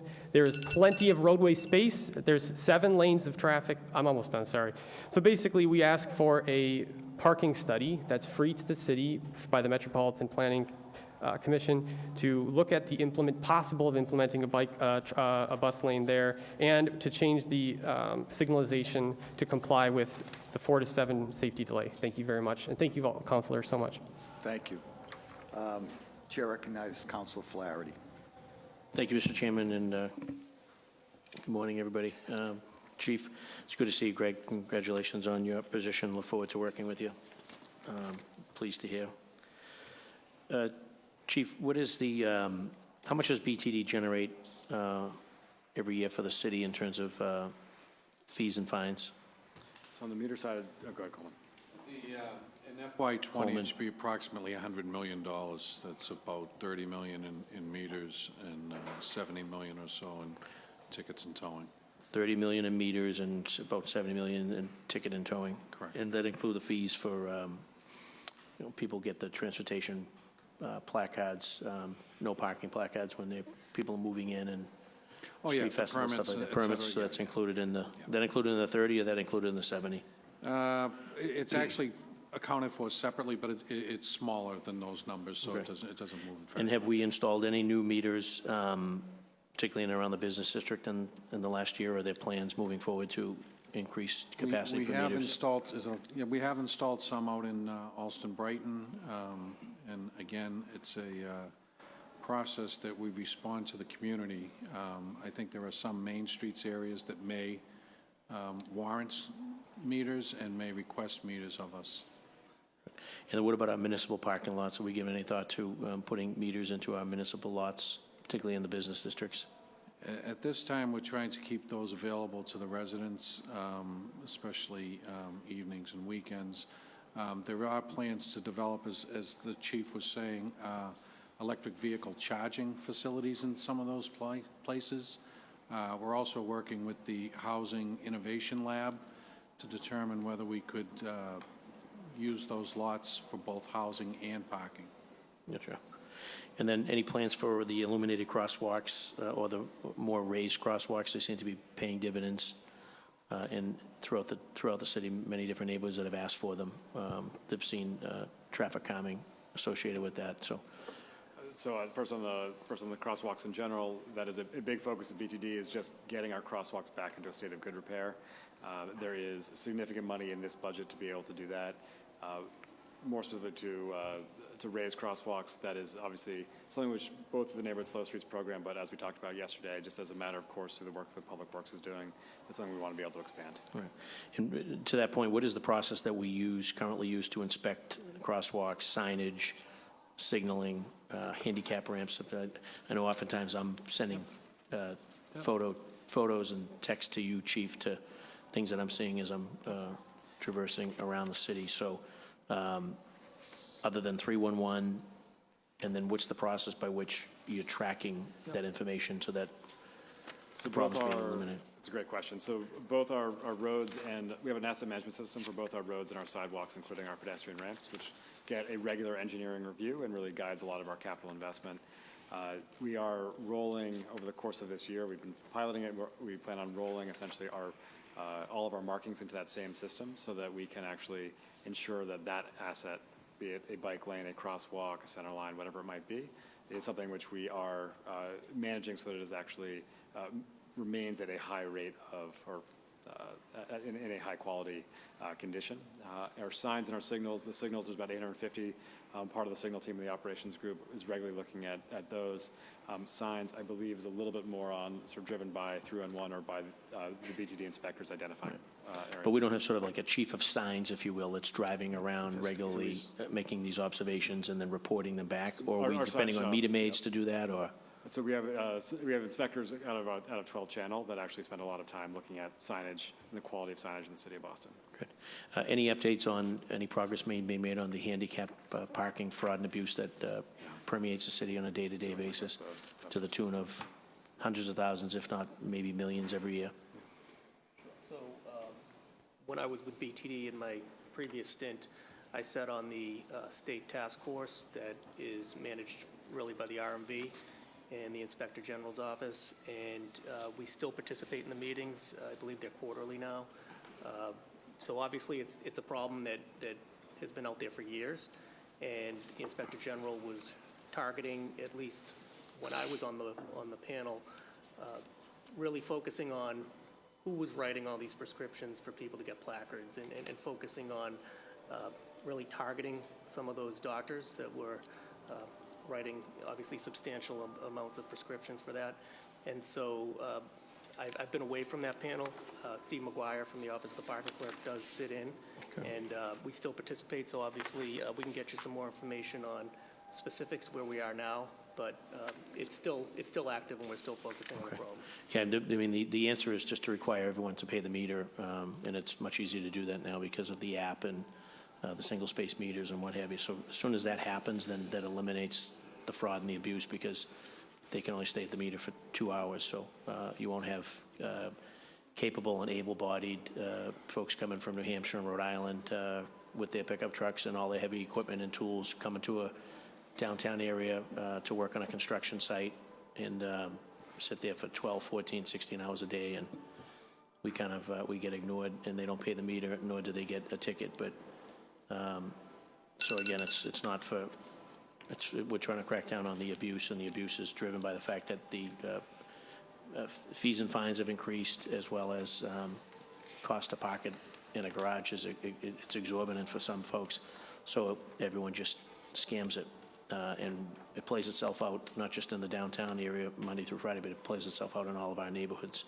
Competition for parking is intense, but oftentimes people turn to sort of unscrupulous methods, which is just to get a doctor to sign off on a note, and we lose out on the revenue there when that happens. So, and also that very precious parking spot that for someone that has been waiting for it, or someone that has a legitimate disability or handicap, has to get in line behind someone that's a fraud, and that's pretty disgusting. And we continue to go to meetings, and we continue to go to meetings, and we continue to talk about it, and we wait for the stings, and we wait for the spotlight reports on the news, and the person gets shamed and then kind of gets swept under the rug. But I think we really need to step up to the plate, require everyone to pay the meter, and that eliminates the fraud and the abuse. So whoever wants to take that one on, I know that our Commissioner of Disabilities is supportive of that initiative, and she herself thinks that she should have to pay the meter too. So I think there's the answer. And once that happens, I think we'll be able to turn this thing around. And then when you talk about people like circling the block and double parked waiting for spots, that's going to be eliminated. They'll take public transportation. They may car share. They most definitely won't be driving into Boston, slapping the placard on their windshield and ignoring sort of the parking laws and not paying the meter. So that can't happen soon enough from my perspective. It also generates significant funds for us to do things like protected bike lanes and enforcing and enhancing Vision Zero. To that end, just the last question, I think there was 12 million set aside. Your perspective as chief, is that enough? Could we do more in that area with respect to pedestrian and cyclist safety for our city? So obviously there's tremendous more that we need to do for pedestrian and cyclist safety in our city. There is 10.6 specific to sort of bike-specific projects within this budget. To build on the comment that I think that Brendan said about the high crash network in the city of Boston, separate from that $10.6 million, as we reconstruct the streets, and it's many of the streets that Brendan referenced, places like Melnia Cass, work that we're doing or planning to do along Blue Hill Ave, along Columbia Road. There's additional capital funding that is going to improving some of these key corridors in the city of Boston, the key arterials in the city of Boston, to make them safer and better for all modes, and that's a key priority for us as well. So what will the total amount be? So I'm hearing 10.6. I thought initially it was 12. So if you cobble everything all together, what's the grand total going to be for this fiscal year for cycle tracks and for Vision Zero and for pedestrian safety? So what we have not done, and it would be, others can correct me on this, but think of Summer Street, the cycle track that we just are wrapping up, right? So we still have to go. We still have to tour that. Exactly. But on that stretch, we did not pull out from that larger capital project that was around $4.5 million. We did not pull out from that what the cost of the cycle track was. So that is not included in that particular budget because it's in some ways it's hard to pull out the cost of that or the value of the cycle track we're putting on the North Washington Street Bridge or what we're doing on Melnia Cass. So those are all separate from the money that is more specific to the work that Stephanie is leading. Okay. Thanks, Chief. Thank you. Thank you, Mr. Chairman. And we've been joined by Councilor Lydia Edwards and Councilor Kim Janey. Councilor Edwards. Thank you very much, and thank you for your time. I know that you've been dealing with some of the many of the issues with cycling, but I wanted to talk a little bit about more planning proposals, specifically in the district. And when it came to parking, I'll just follow up on some of what Councilor Flaherty was bringing up. We proposed the parking reform and looking at different areas. And again, I've said that privately, but I want to say publicly, it is not to say that you are not doing a good job. It is just really to bring community in to help us really define, map out, and look at ways in which we do need parking reform in the city of Boston.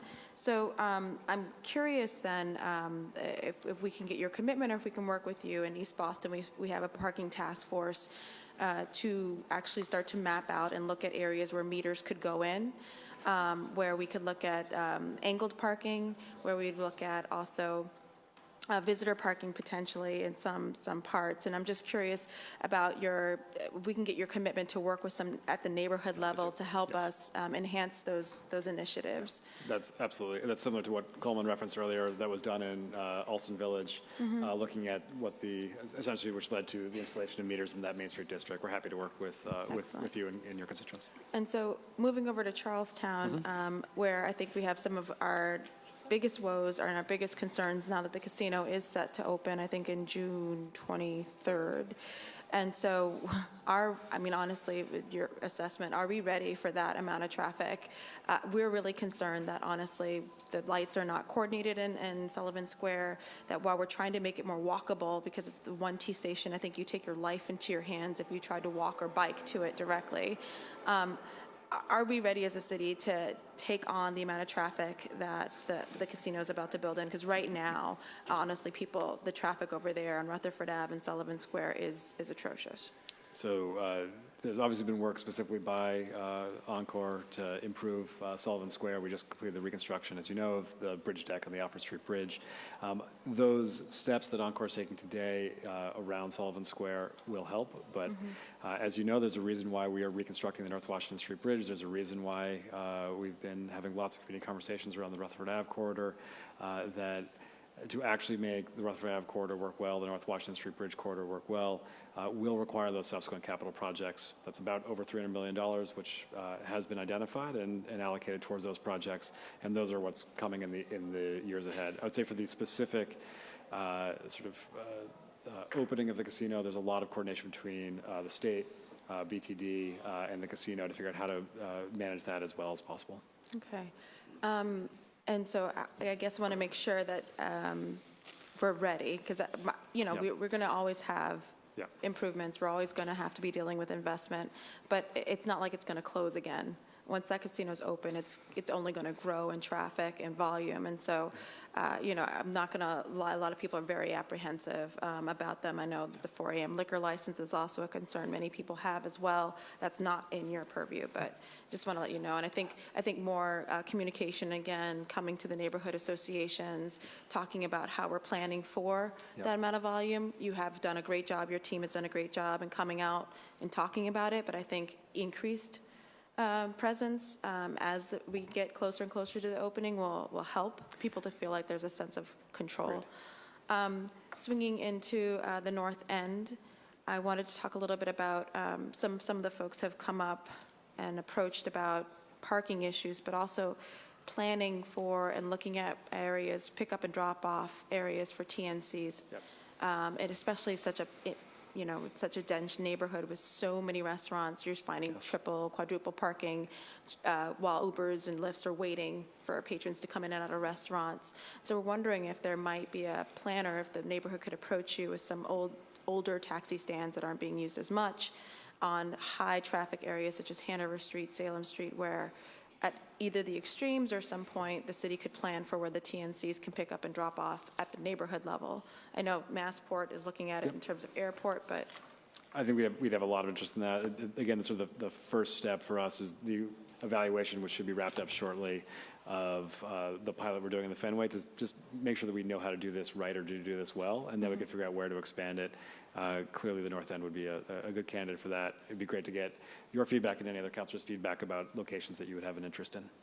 And I know that the topic of visitor parking or aid, I think it's assistants have come up, and I'm just wondering where the city is on looking at those kinds of parking permits or parking passes. So in the past, we've worked with home health aides, visiting nurses, and other program and home care providers on placards for use within the neighborhood when they're visiting their clients. Obviously, it's something that we are open to doing with other organizations.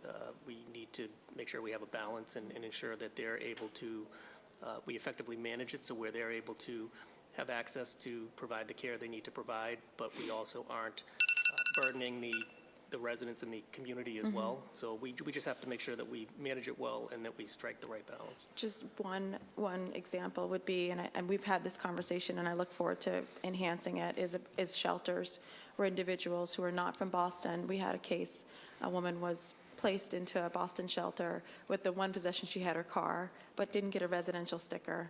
The little bit of money she could make from Uber and Lyft was canceled because we got a boot on her car. And so her car is now gone. And so we're trying to work to figure out when people come in, the state assigns them into Boston.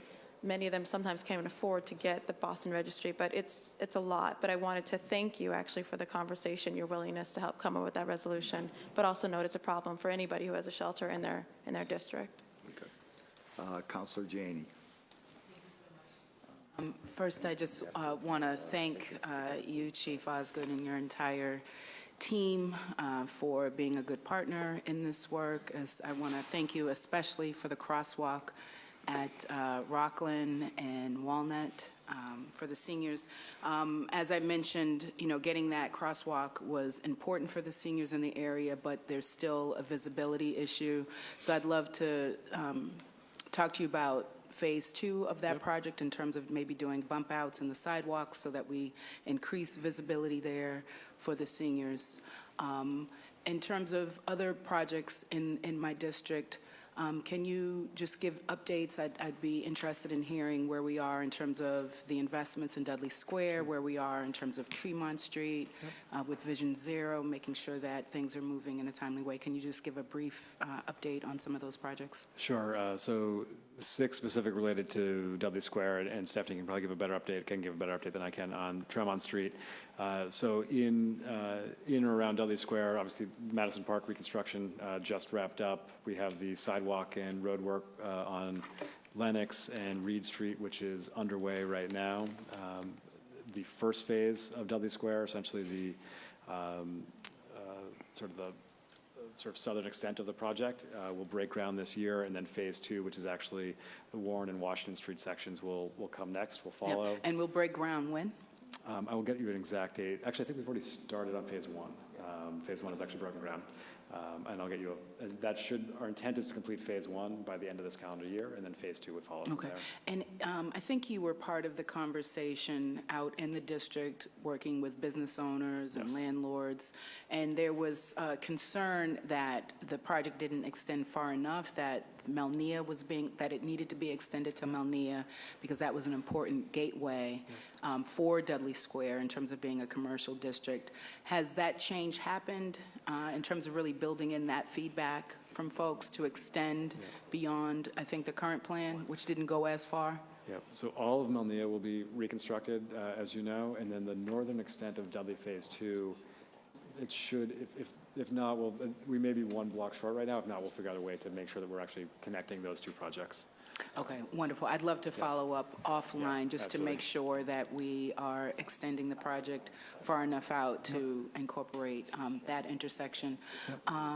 In terms of a dedicated bus lane on Blue Hill, where are we with that?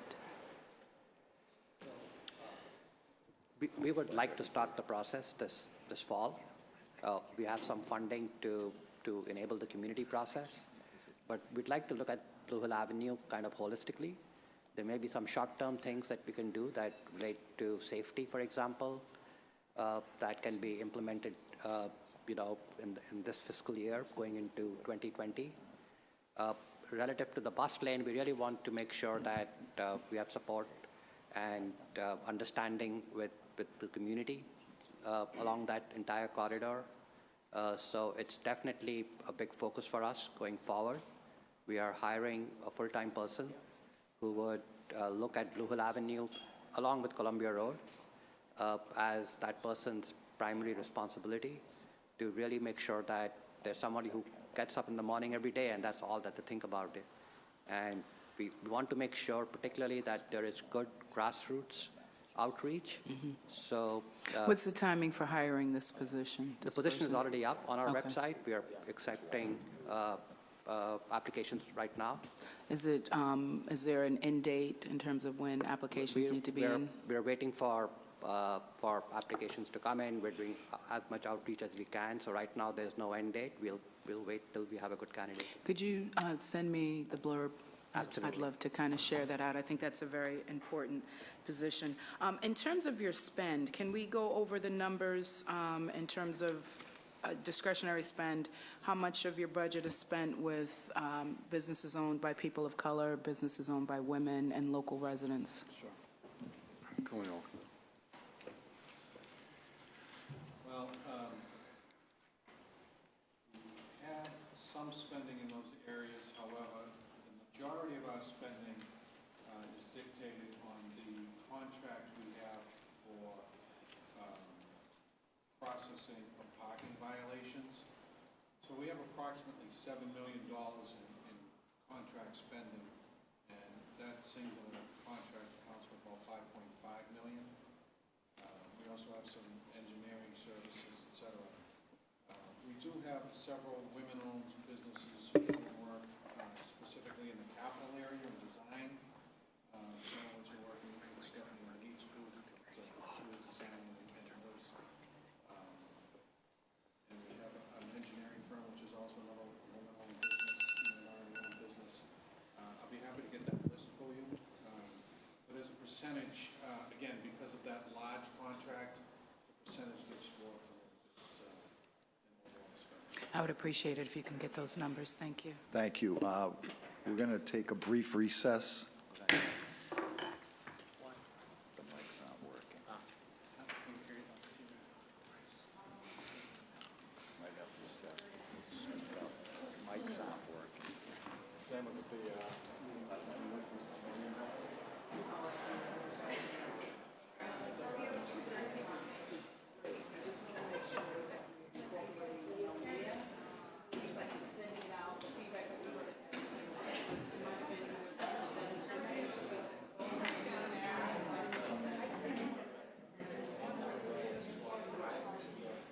And that was the feedback as being an important gateway, connecting the south end of Roxbury, connecting the off-ramp to the highway to the commercial district that we really need to make sure.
Leftovers? Oh, in my dish. Someone come bring me for. All the flavors are picked over though, so I think it's only purple and. You want some? No, I shouldn't. Just bring them for the table. I'll be ready for Norway. You don't know what? Oh, girl. You sure? Oh, okay.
Council will be back in session, and sorry for the delay. We had a little technical difficulty, and I was about to recognize Councilor McCarthy. Yeah. Thank you very much, Mr. Chair. Thanks for hanging in there, everybody. I'll be very quick. Bike lanes regarding with the MBTA. We talked about it a while ago. There are sections of the MBTA where the commuter rail, they have large stretches where we could work with them to maybe put some bike trails in there, even if it's just, a couple miles out of whack. Have we considered that conversation? Looking at Matt Lawler, there's been some very good coordination and advocacy out of Roslindale, as you're well aware, looking at what would be essentially an extension south of the Southwest Corridor along the Arboretum Gateway Path. There is some funding and some work that BTD is leading, and through the Community Preservation Act, there was also some additional investment in that effort. That is not yet funded, correct me if I'm wrong, to get all the way to the MBTA station, but it will help us take the Blackwell Path a little bit further south from Forest Hills today. To your broader point, we think there's great opportunity for that collaboration, and that's sort of the next sort of green link that we're really looking at. Yeah, that's great. And the out-of-the-box thinking, I know we've done a couple in Roslindale. We're working on one now with the murals, on the ground. And then there was a big story a couple weeks ago with the 3D. Are we looking at anything like that, the 3D pedestrian crosswalk? So not that in particular, but last night, I did not check, but last night on Arboretum Road, we should have had our next mural painted, the lilacs. It's been raining if you haven't. Exactly, the rain, if you haven't been aware. Finished it this morning, okay. So that is something which obviously we are rolling out. We put another one in near the MBTA station in Roslindale. And with our new public realm guidelines and through Vinny's leadership and ABC's support and Jacob Wessel's good work, we are now supporting more folks to be able to do that across the city. Okay. And then lastly is just the continued work with the Boston Police Department. This isn't the police hearing. We'll have them, I think, next week.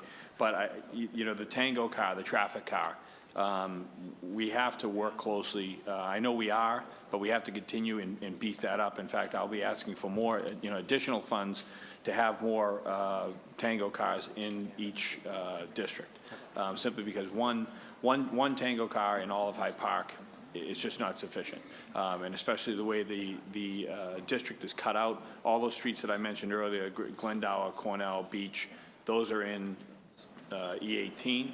And that stretch is just too large. So, and working with you, knowing the crash data, it seems to be a perfect bridge that we should be able to have. Yeah, that's it. Thank you. Thank you, Tim.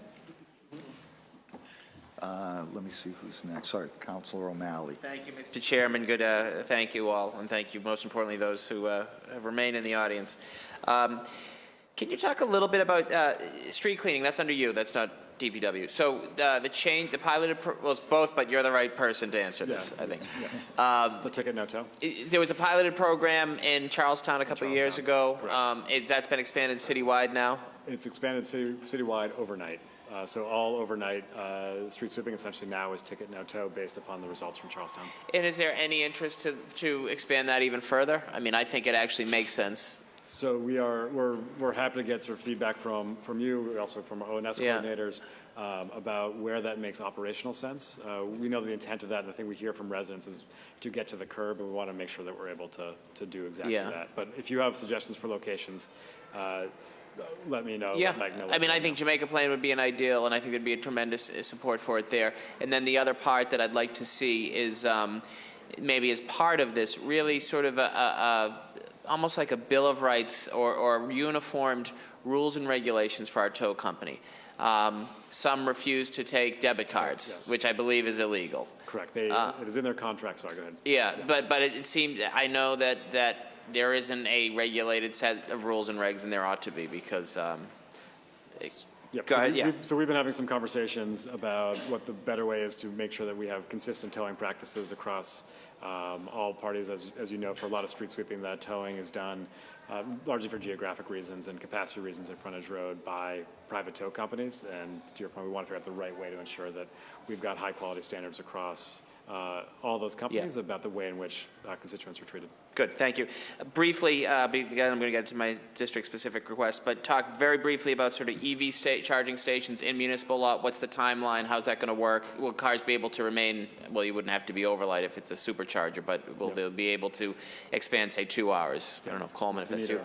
We've identified several of our lots. We have 32 municipal lots throughout the city, and Eversource is now evaluating those lots to see if they're the right fit for the EV charging stations. We have lots all the way from East Boston to Mattapan and from South Boston to Hyde Park. So basically we have the city covered, and they should have that evaluation done within the next 4 to 6 weeks, I would say, and we'll be putting the stations in. There's some grant money available for the conduit and underground work to make the connections, and we have money in our budget today to buy the actual stations, the charging stations.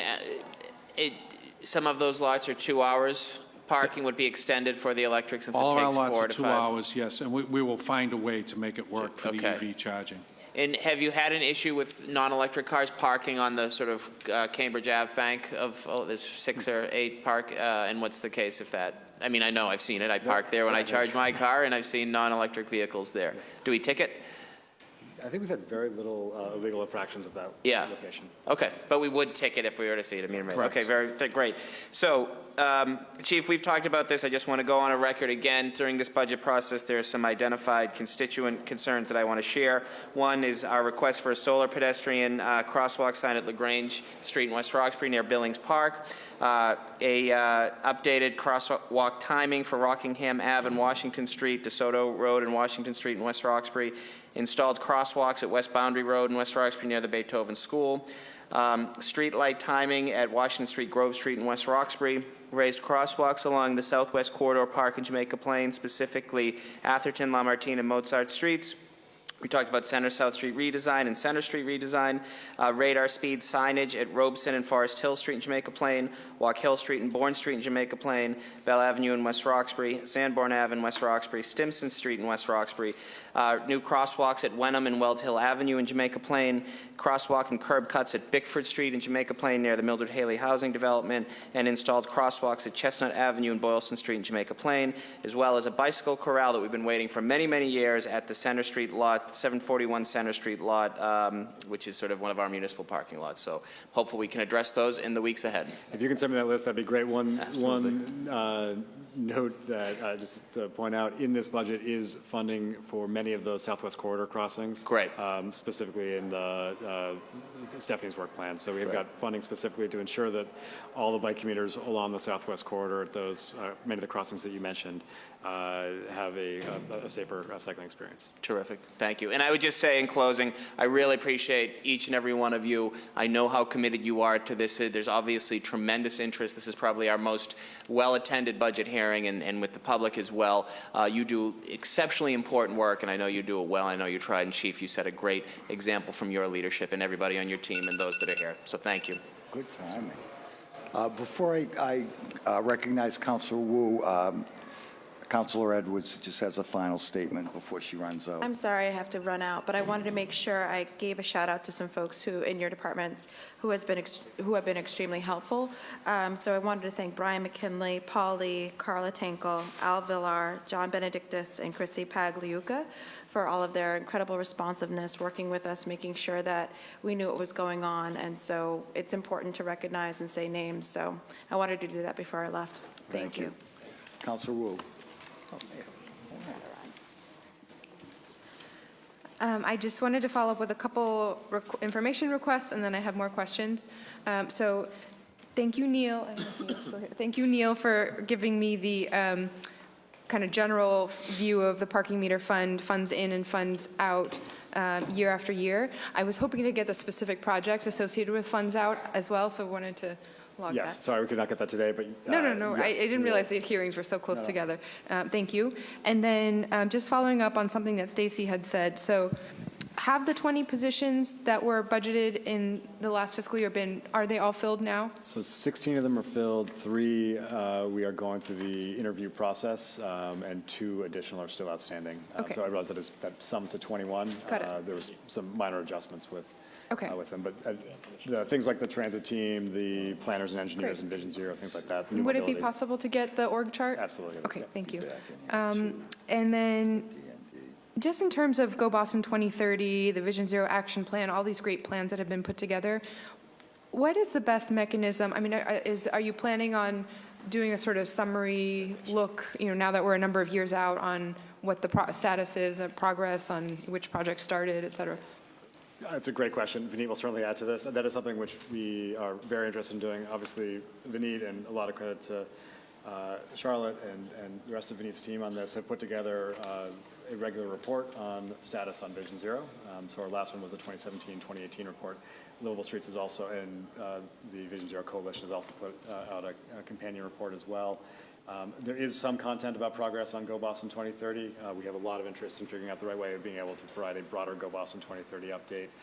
The majority of the 58 projects and policies are already moving, but there's more we can do to give people a better update and clearer update of that. Yeah. So that's a website that we are working on right now. Perfect. So when is the expected timeline, or?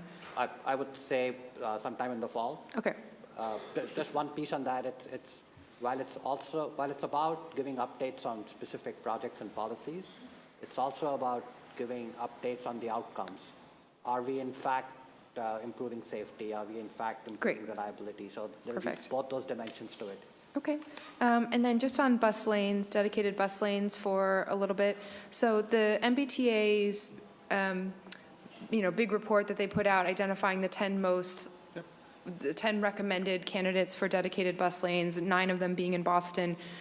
We have so far just done one of them since then, and it looks like one other one that's on that list is one in progress, in community process was it also in ComAv? Bright Nav. Are there plans for the other 7, or? So North Washington Street, I believe, is also on that map, or is on the larger CTPS list. And so there's 2 sections of that. One is the dedicated inbound bus lane that's part of the bridge reconstruction project. That bridge reconstruction project has broken ground, but it's going to be a number of years before that project is done. The second piece of that is the piece that's coming this fall, which is the dedicated inbound bus lane from Keeney Square, essentially Causeway Street to Haymarket. In addition So this to that, says North Washington Street at the Route 1 off-ramp and North Washington Street at Valenti Way. Will that cover the whole stretch then? That covers the whole stretch. Great, okay. And there's as part of the overall Rutherford plan, there's, essentially that's where the bus lane would pick up, and then it would take us all the way to Haymarket. Okay. So routes like the 111. So we're looking at 3 of 9 so far. Are there plans for, would the next 6 that the city takes on be these 6, or are you looking at city planning separate? That's exactly the prioritization we're doing right now, but the Blue Hill Ave corridor obviously is, and Warren Street is the signal upgrade, which MassDOT and the city are doing over the course of this year, which I believe are 2 of the other ones on there. And then Columbia Road. Columbus Avenue. Or Columbus Avenue, sorry. So when would be a successful, kind of good metric for the city of when we would be through, timeline of when we would be through all of these that the T had identified? So we are currently making a list of how we want to prioritize our, the next family of bus lanes. Got it. And so our transit team is actively working on that, hand in hand with the MBTA. And so, but we don't want to lose pace while we're doing that planning. So the projects that the chief mentioned are in design. And does that mean that's something that's not on here then? For example, the 32 bus that was brought up earlier just has no chance of moving forward, or? We'll have to evaluate that relative to the other corridors in the city, but we're practically meeting weekly with the MBTA to make sure that we're making progress. Okay. And finally, how is it looking in terms of the city's preparation for autonomous vehicles, and where are we planning for that policy-wise and also infrastructure-wise? Sure. So I'm mindful that Chris Carter is still in the room, who's been leading a lot of this work. A couple of years ago, the mayor signed an executive order laying out sort of the broad policy framework for the testing of autonomous vehicles in the city of Boston, really with a focus on them being electric and shared as part of fleets. We have basically 2 companies that are actively testing in the city of Boston, Optimus Ride and Nutonomy.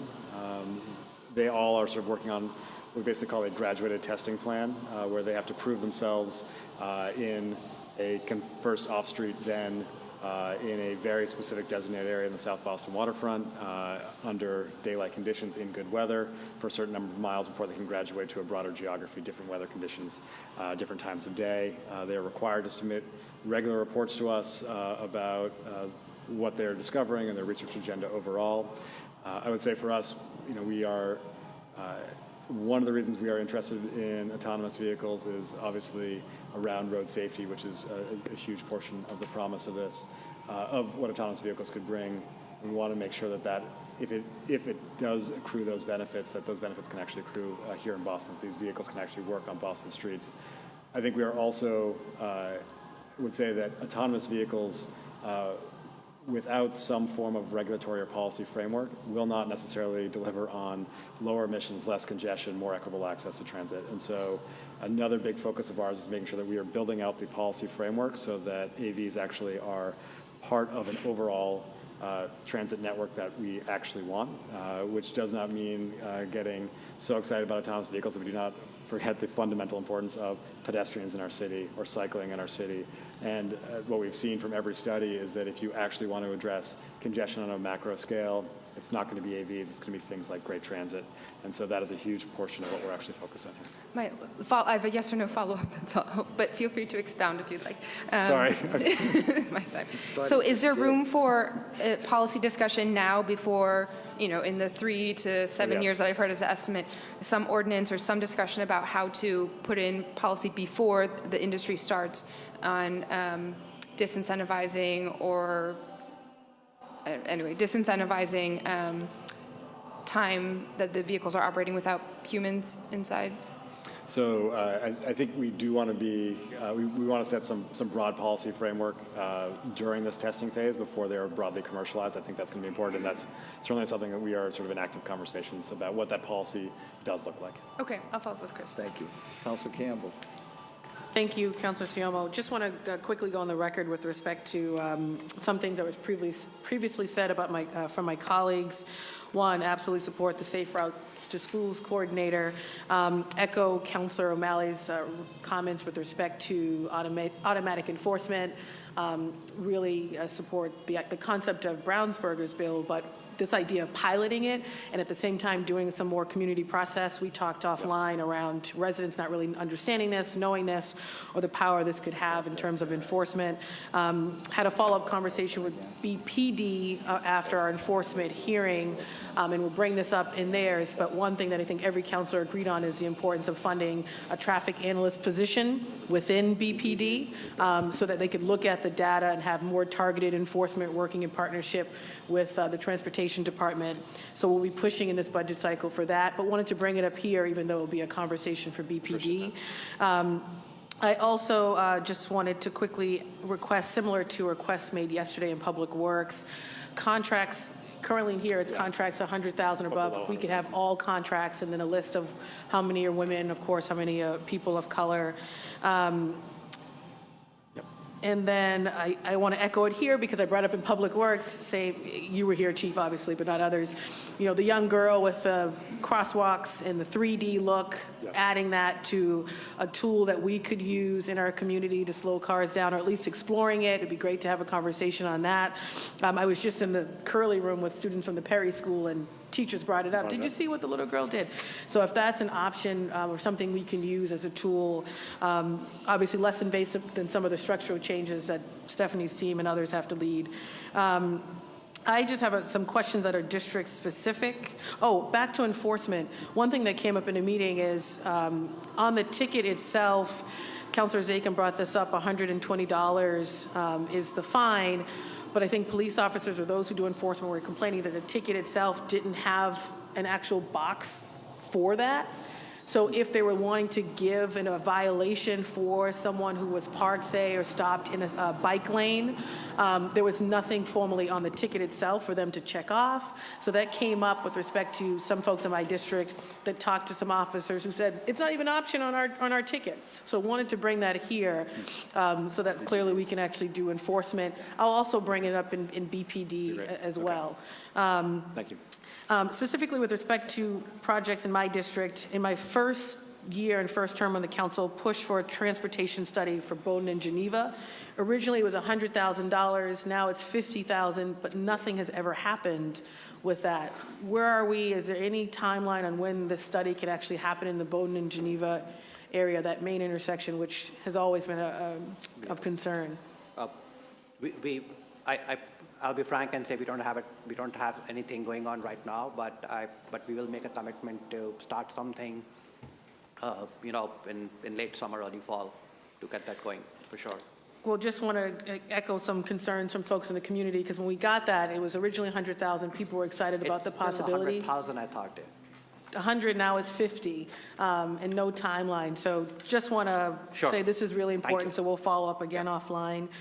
Quick question around towing and ticketing on street cleaning, residential streets that have street cleaning. What's the current protocol if you get towed or if you just get ticketed? There seems to be maybe confusion on the residents' perspective, so just curious, what's the protocol with respect to that? Sure. So there are some times, as we touched on earlier, where it is we are issuing a ticket but not towing, and those are the overnight street sweeping routes, as well as specifically in Charlestown, which was a pilot that had been developed a number of years ago. In addition to that, the intent is always to both ticket and tow. The parking enforcement efforts tend to be faster, though, than the tow truck drivers. So there's times when we will actually ticket somebody and they should have been towed, but they do not get towed simply because there isn't, the tow driver doesn't necessarily get back in time. Well, I just bring it up because there's some folks on even some streets where they see it inconsistently enforced, and they're like, well, I was towed one day and then I wasn't.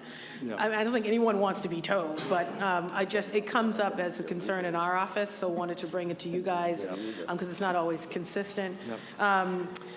Moving right along, quick question with respect to the redesign of Mattapan Square, bike lanes. What will the community process be for this? What does that look like? So, as we, when we did a briefing for you about a couple of weeks ago, I think, for Mattapan Square, we do want to start a community process. We have some initial ideas, and we're happy to start that right off the bat as soon as you want. We're ready to do that. Okay, so I'm glad we're clearing this up. So technically, that part is, obviously, I cover a large part of Mattapan. That part is technically McCarthy, so we got some questions. But when we met, my concern and conversation was really about what Councilor Janey brought up, the corridor as a whole, looking at what Public Works is doing and some exciting ideas they have for Blue Hill Ave, making sure, of course, it's coordinated with any plans that BTD has. Of course, looking at a dedicated bus lane, but also the conversation around rapid transit. You name it, everything needs to be on the table for Blue Hill Ave. It can't sort of, right? And so I want to continue that. I think there are a lot of players and stakeholders we need to bring in at the outset, including folks looking at not just T solutions, but non-T solutions to get residents in my district and Council McCarthy's to jobs in the Seaport or other areas. So we'll continue that, but there was some questions specifically around the timeline from BTD's perspective on that Mattapan Square redesign, when that might happen, what the process might be. Right, so as I mentioned, for Mattapan Square itself, we're ready to start as soon as you'd like us to. We have some ideas that we'd like to share with the community that look at both providing better access for the buses that currently go over the river and come back to get to the station, and it adds a lot of travel time, as well as providing some links for bicycles. But more importantly, we are focused on improving pedestrian safety in Mattapan Square. Just getting across Blue Hill Avenue can be a challenge sometimes. So we're ready to start that process with the community straight away. Perhaps with a little briefing for yourself and some And of I'll the connect with Council McCarthy and obviously at-larges as well. I can wait for the next round. Yeah, and for the overall Blue Hill Avenue corridor, like I mentioned. We'll continue that for sure. Thank you. Councilor Asabi George. Thank you, and we've had a few rounds, and I stepped out, I think, twice, so this question may have been asked. If it has, just tell me and I'll review the tape. Something that I don't think we've talked about has been the re-signalization. I think that's the right word, of our traffic lights, especially around our major arteries across the city. Was that question asked? No. Great. And so can you tell me about that and what we're doing? And do we do it? How often do we do it? All of that. Thank you. So three separate things. One is we have about 850 signals in the city of Boston. How many, 800? 850. Every year we will retime roughly 60.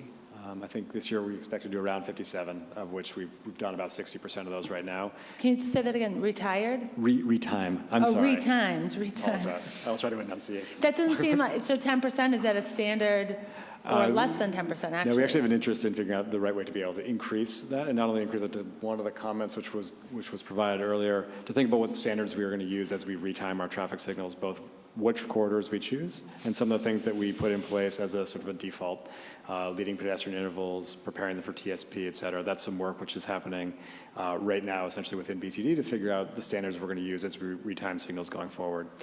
Separately from that, there is a broader project with MassDOT to look at what's essentially the next generation of traffic signals and to see how they might work in the city of Boston. Something which are called adaptive traffic signals, and essentially are taking in some additional sources of data to figure out what the right signal phasing is for certain times of day or days of week. This is I think, a pretty big opportunity for us to figure out just how our roadway network in general can work better and really work better, particularly for folks using transit. Okay, so I'm sorry, I've got maybe allergies or a cold or something, so my hearing is off a little bit. So we're retiming how many? 60. 60, so that's less than 10%. What's the industry standard? Because it seems like a low number, but I'm not a transit professional. So I don't know, and we can get you what other municipalities may do. This is something which we have wanted to figure out the right way to be able to increase. Our first step really, though, is figuring out what are the new standards we'd want to have in place, what the traffic signal policies we will use as we are retiming all of our traffic signals. That's a bit of work which we're taking on right now, and then we look to actually ramp up the number of signals that we're retiming on an annual basis. Right. And are we focused on major arteries where I think a lot of our congestion builds up, and that congestion can create some dangerous situations for pedestrians and for bicyclists in particular, when cars queue up? And one thing, and Stephanie can certainly touch on this better than I can, is part of just general capital projects we do, and part of the work that Stephanie's doing, we are also doing exactly what you're saying, doing those more sort of focused retiming efforts, whether it's associated with neighborhood slow streets, the Vision Zero corridors we're working on, or some of the reconstruction work that PAR is doing. Basically, if there's any project that we are doing anywhere in the city that has a signalized intersection, looking at signal retiming and rephasing is part of that. So that's in addition to the 60 that Chief Osgood mentioned. And then yesterday in the Public Works hearing, I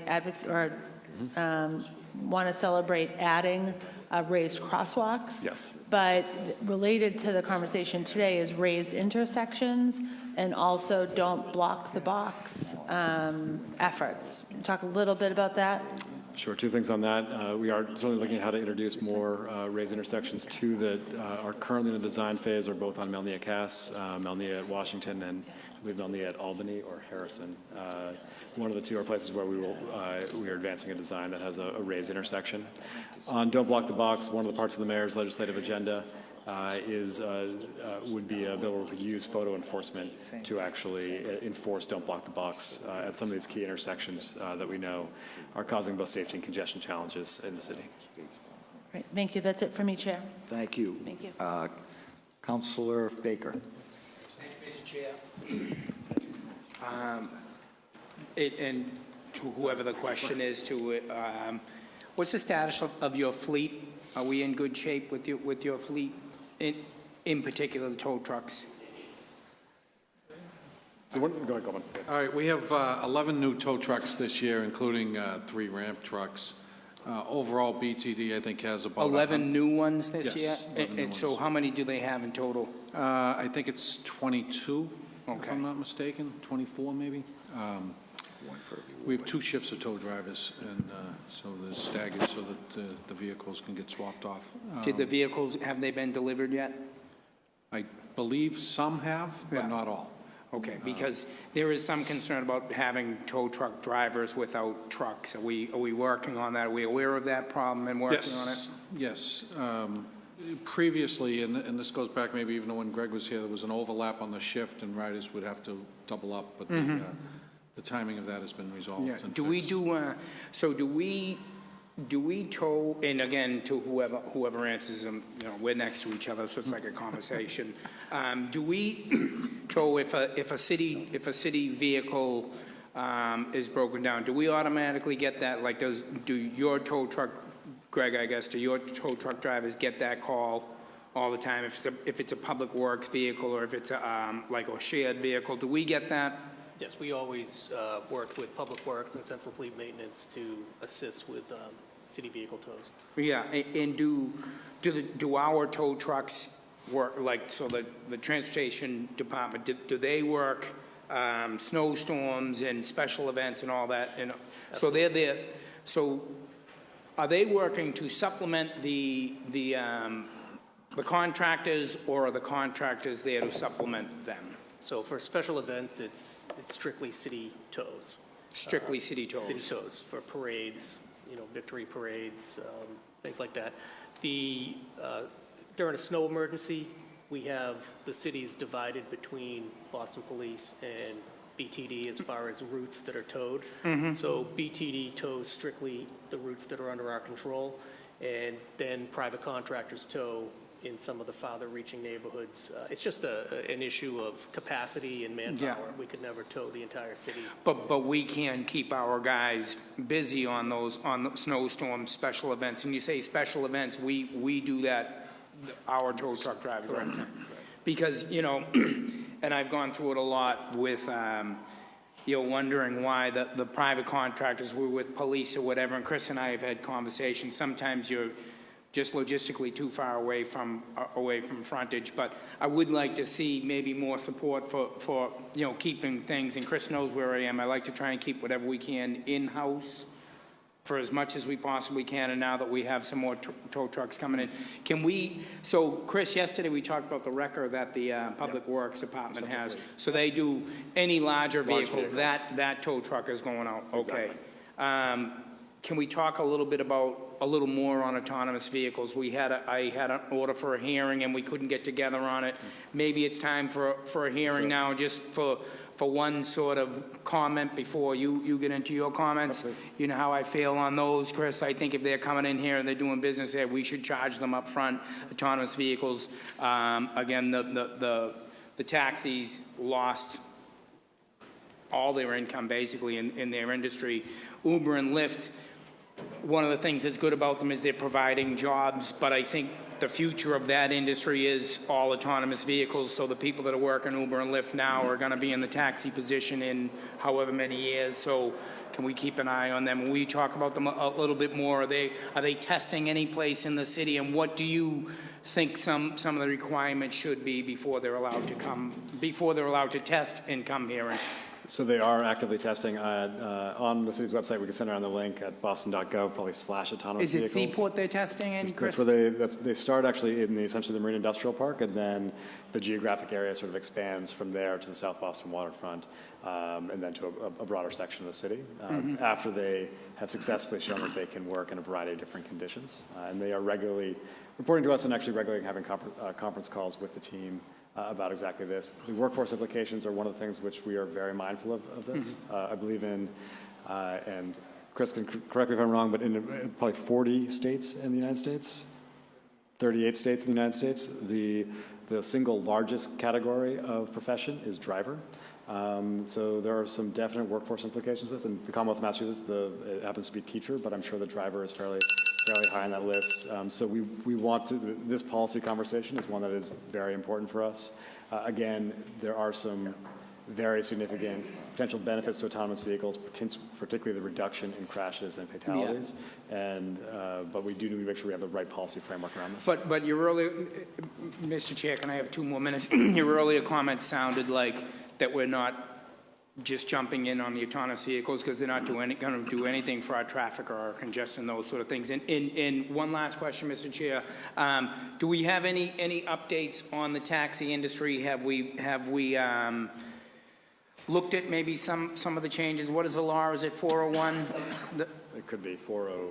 Yeah, so that we have control of it. Have we gone into that at all and see if there's any changes that we can make to help the taxi industry? So I know that, as we've had a number of conversations on this, that there's some ongoing dialogue between members of the taxi industry, the Hackney Carriage Unit, IGR, and the BTD team about how better to sort of have our policies work for them, cab stands, potentially some collaboration around sort of communication and messaging, and then, to your point, adjustments on the rules. There's been some change at the Hackney Carriage Unit, so we're doing some work now to work with them on adjustments there. Is that worth a Hackney hearing? Can we get that done, or should we have a hearing to get Hackney in here and see what they think? I'd defer to BTD or BPD on that, to the Hackney Carriage Unit themselves. Obviously, this is an area of focus for the mayor, though we do want to make sure we're figuring out the right structure for taxis at this point. Thank you, Chris. Thank you, Mr. Chair. Councilor Flaherty. Thank you, Mr. Chairman. And Chief and Commissioner and team, I apologize in and out. It's crazy, hectic zoning board of appeals, some contentious issues up there, as well as Council Flynn had some school children in from our neighborhood. So just back for round two, want to pick up where Councilor Baker had mentioned. Have we sort of reevaluated our taxi stands across the city? Oftentimes I drive by taxi stands and they're completely empty. They're very long in length. I know there's one, say, right up around the corner here up on Federal Street. Thing's almost a block long, never see a taxi there. And then at the same time, we have Uber and Lyft, and I know the competition, I'm not saying that they should be sharing space, because it's like the Hatfield and McCoys, but they just pull over, let people out in the middle of the street and cause traffic jams and accidents and whatever. So I guess what's the plan to address sort of Uber and Lyft just picking up and dropping off anywhere they feel fit? And then sort of what's the overall plan for so the taxi stands in the taxi industry? Clearly, the medallions today are not worth what they used to be. Not quite sure how many people are now signing up to get a medallion and to drive a taxi, but nonetheless, it's a viable, still a viable industry here. But I don't know if we need as many taxi stands as we currently have configured. Is that space better used for some additional parking meters to raise revenue to pay for all the things that we're talking about today? Should we be using it for commercial spaces, for vehicles that are trying to load and unload products, goods and services downtown? So I'd like to get your thoughts on that. First on TNC's pickup and drop off, as we've discussed, we're doing the pilot right now on Boylston Street in the Fenway. We'll do the evaluation shortly, figure out how to tweak that and figure out how to expand that, dedicating more space on curbside and figuring out how to manage it well for pickup and drop off, regardless of whether it's taxi, Uber, Lyft, personal car, is incredibly important to us.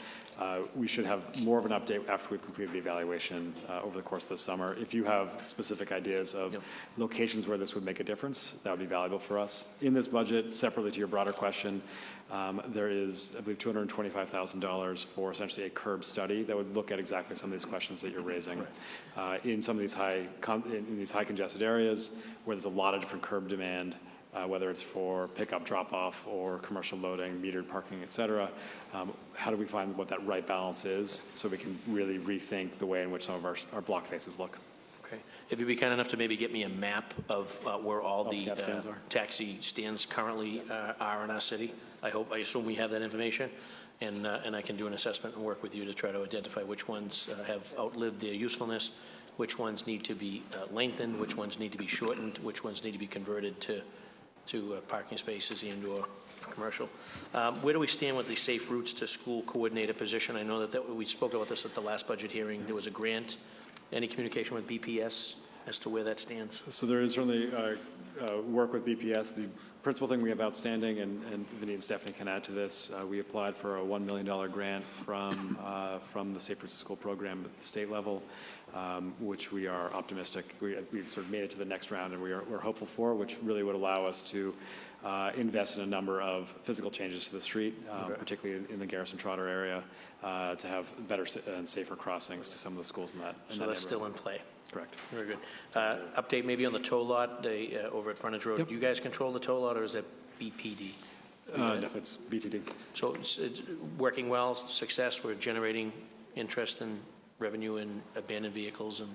Yes, there was just a recent capital investment in the building. A lot of issues that were in dire need of attention were addressed, and it's functioning as needed, and obviously bringing in the tows, and that's where the enforcement division is housed, so that's where all the enforcement officers are deployed from on a daily basis. So I get great feedback from attendees. I know that we took it off the boards for a little while in the previous administration, and then this administration in their wisdom put it back, and I know that generates a lot of interest over there, particularly on Saturdays when they have in the auctions.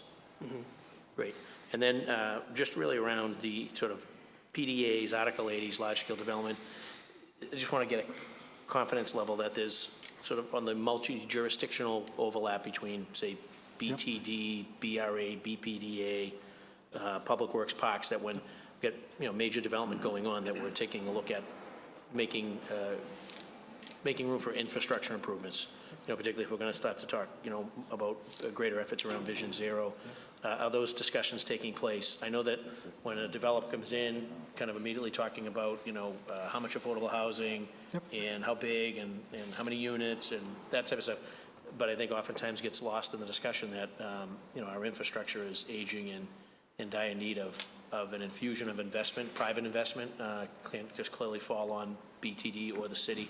And that's our opportunity to kind of capture maybe some mitigation there. So are you in those active discussions early on with the BPDA as people are, we're experiencing unprecedented development, and I'm just not sure that we're getting the sort of the road improvements that we should be getting out of large-scale development projects? So Vinny can certainly talk more about this. We agree with you that there's incredible opportunity there, and there's been some good collaboration already with some developers. In the of the 16 positions which have already come on board, one of those is actually specifically for a member of Vinny's team to work on exactly what you're talking about, how to have the right type of, to work through all the Article 80 processes to make sure we're investing in things that will really make a difference on our streets. But as a practical matter, on a weekly basis, there are interdepartmental meetings between BPDA and the Transportation Department to do exactly that, which is to identify if there are any street improvements that developers can make. Not necessarily, well, for sure around their building, but sometimes even a couple of blocks away, for that might make a difference. And so those discussions go on regularly, project by project, and then we have a kind of all-comers meeting of BPDA staff and BTD project managers in one room where we identify any outstanding issues that need to be resolved straight away. In same type of collaboration and communication with the state, say DCR and MBTA, a lot of overlap. Started my neighborhood, we did the road diet, working with our state leaders and our congressmen to get Day Boulevard under control, as well as the speed humps. Any comments on whether opinion on that, whether it's been successful? I know from the community standpoint, it's paying off dividends. Is that something that we as a city would like to sort of replicate in other pockets where we're experiencing high volume of traffic, speeding vehicles, cutting through and up and down streets in our neighborhood, as well as putting, pedestrian, cyclists, and other motorists in harm's way? So I know that road diets seem to work. At least we've seen it. These speed humps seem to be working in the spring and summer months. So any thoughts on expanding that program to city streets?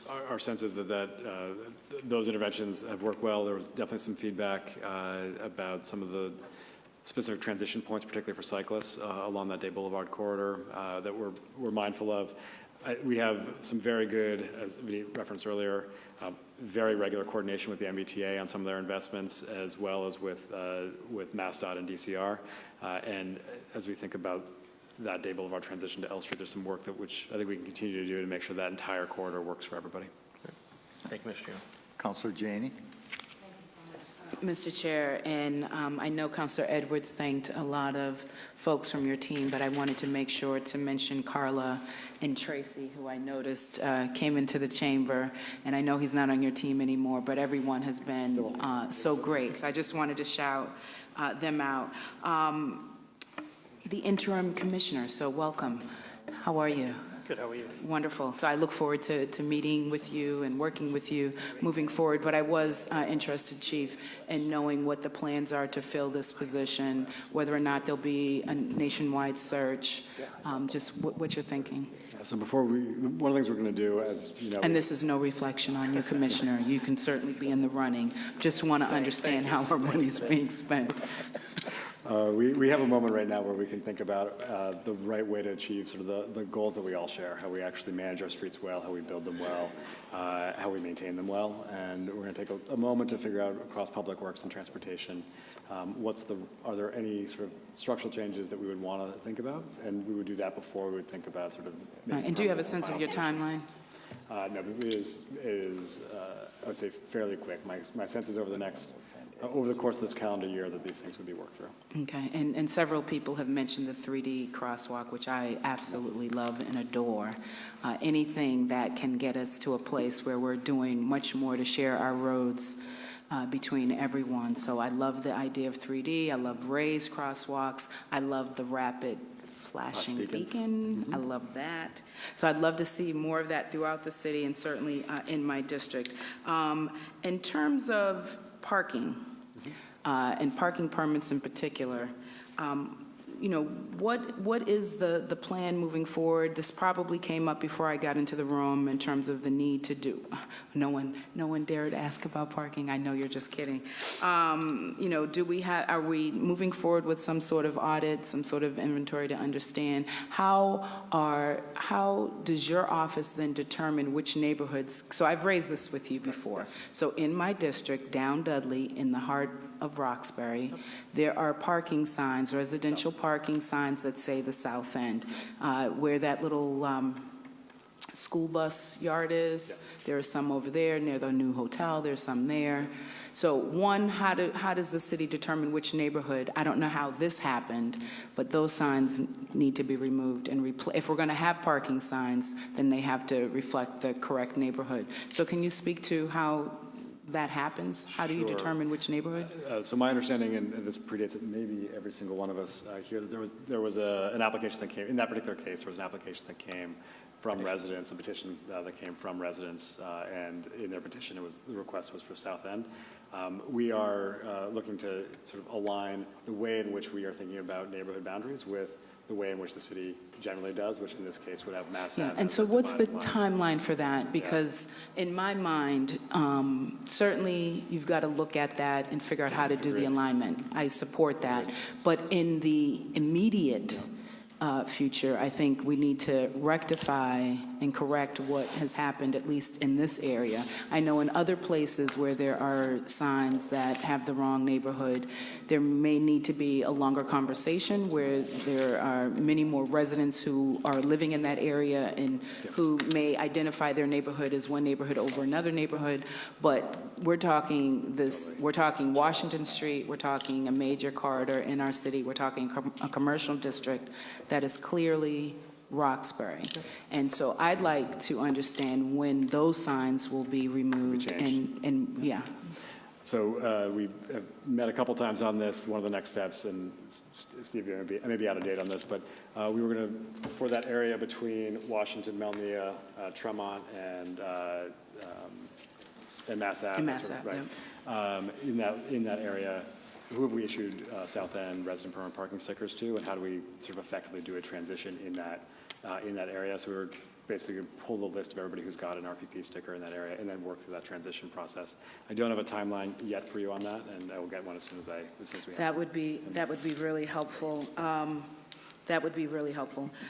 In terms of the Safe Routes program, and I heard someone just mention it, so you've made it to the next round. Yes. So this came up in our BPS transportation hearing for sure, so good. So you made it to the next round.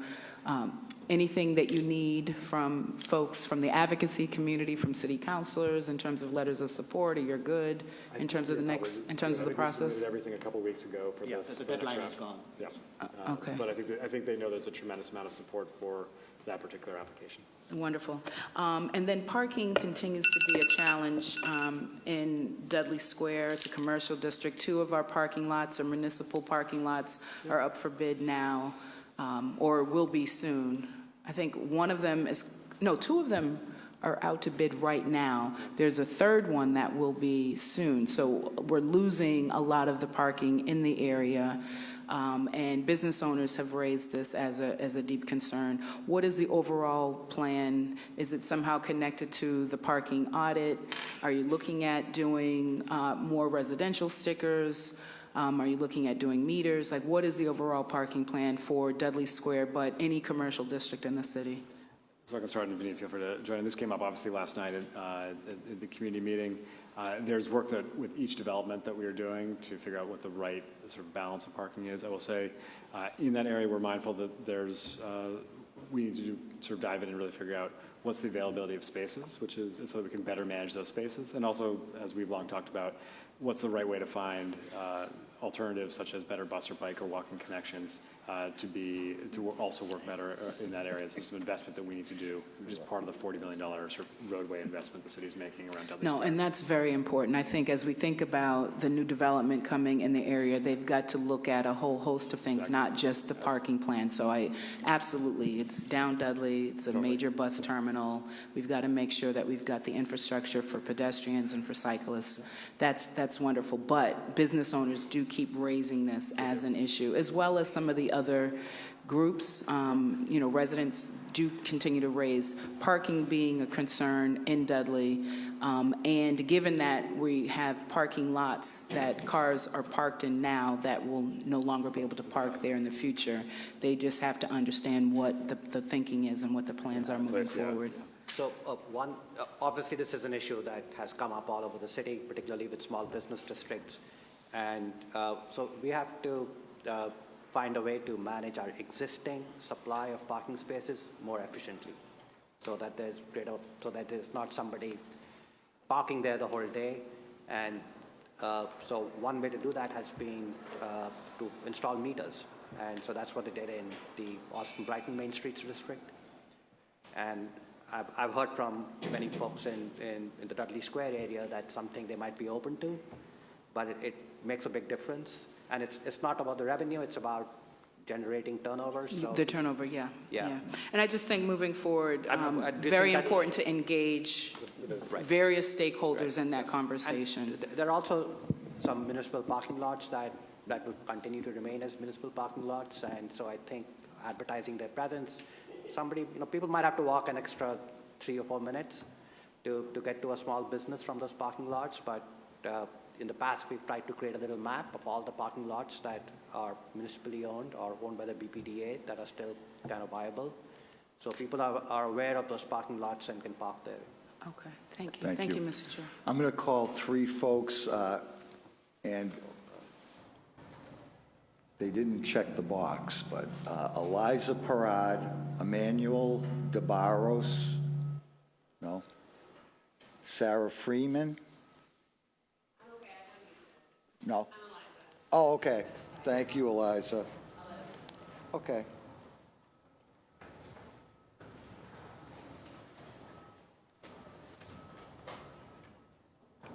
Amy Whipfler? Is Amy here? Hi, I'm Sarah Freeman, Jamaica Plain. I live on the Arborway. I'll try not to repeat what others have said, except for maybe one. Thank you for what you are doing. I know we tend to sound like we complain a lot at these events. You are making progress. I guess I would just say we need more. When people hear about 20 staff and increased funding, you expect to start seeing momentum. And I'll quote our former mayor, who had a great one-liner, "The car is no longer king in Boston."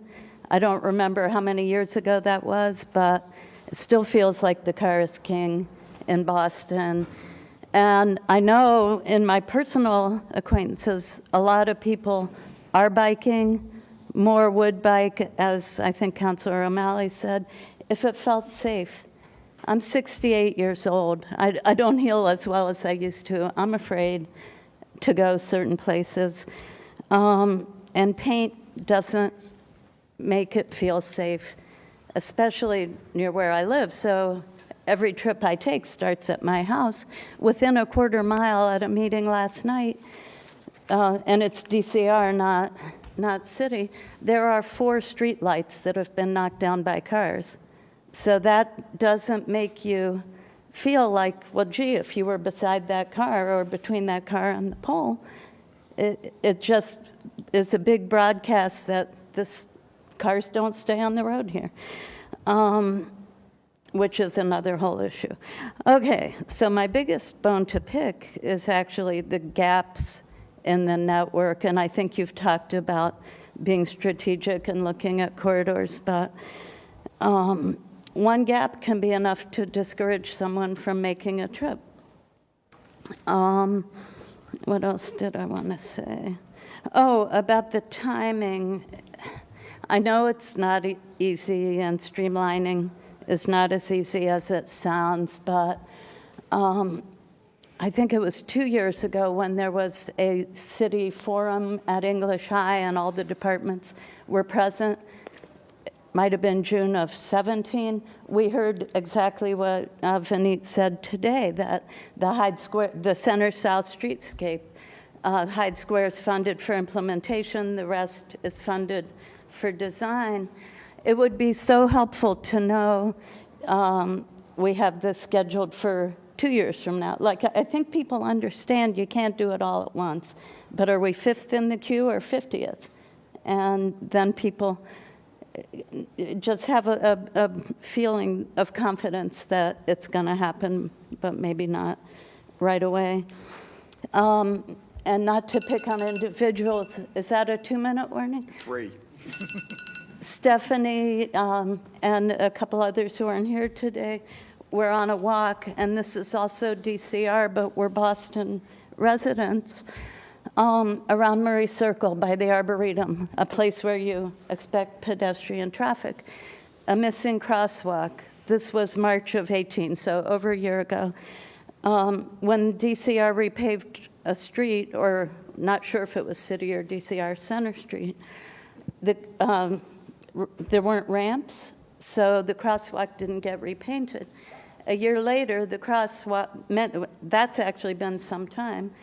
The crosswalk is still not there, and now there's another one missing across the Arborway coming up from Forest Hills on the residential lanes. Same thing, they repaved, the islands aren't ramped, so the crosswalk didn't get back. I'll send you a photo. It's an ocean of pavement and no paint, but the people didn't go away, just the crosswalks.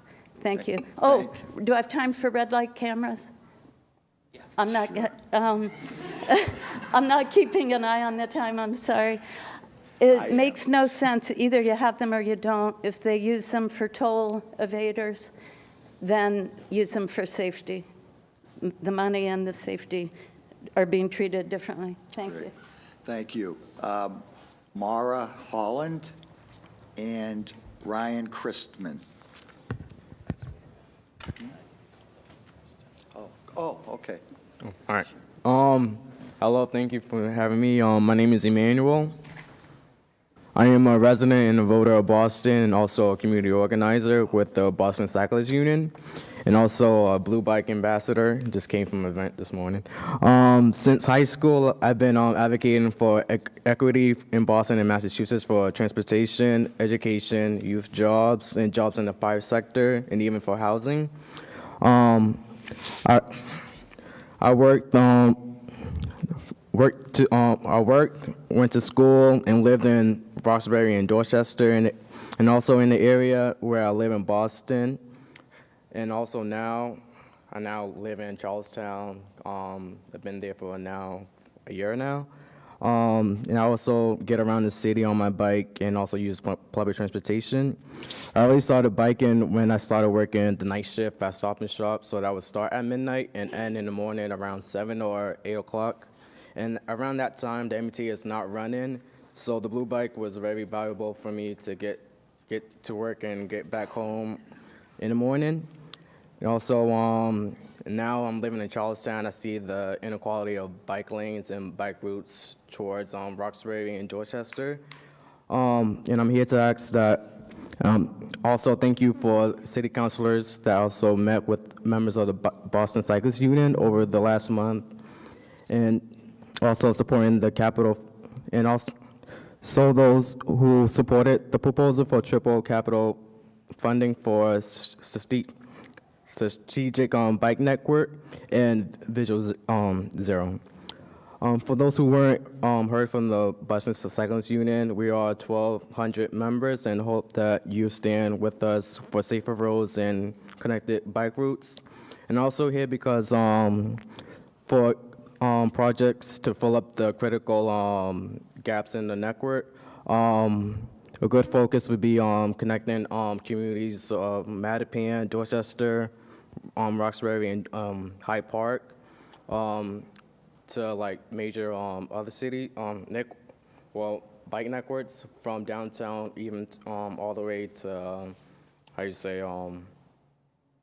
where I'm at, all the way north of Boston, Charlestown.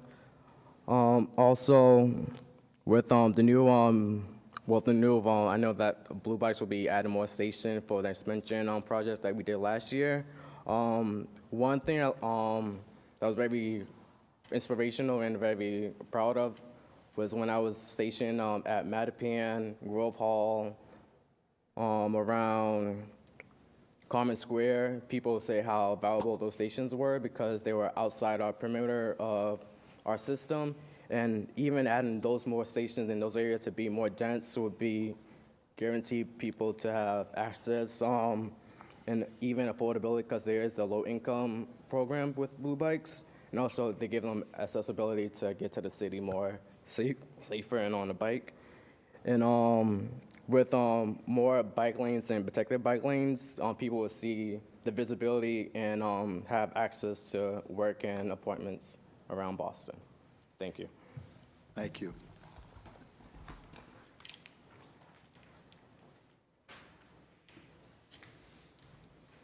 Hi, everyone. My name is Mara Holland. I'm a former resident of Dorchester, a current resident of Jamaica Plain. I work at Madison Park Development Corporation in Roxbury, and I'm also a master's student at Tufts University Urban and Environmental Planning and Policy program.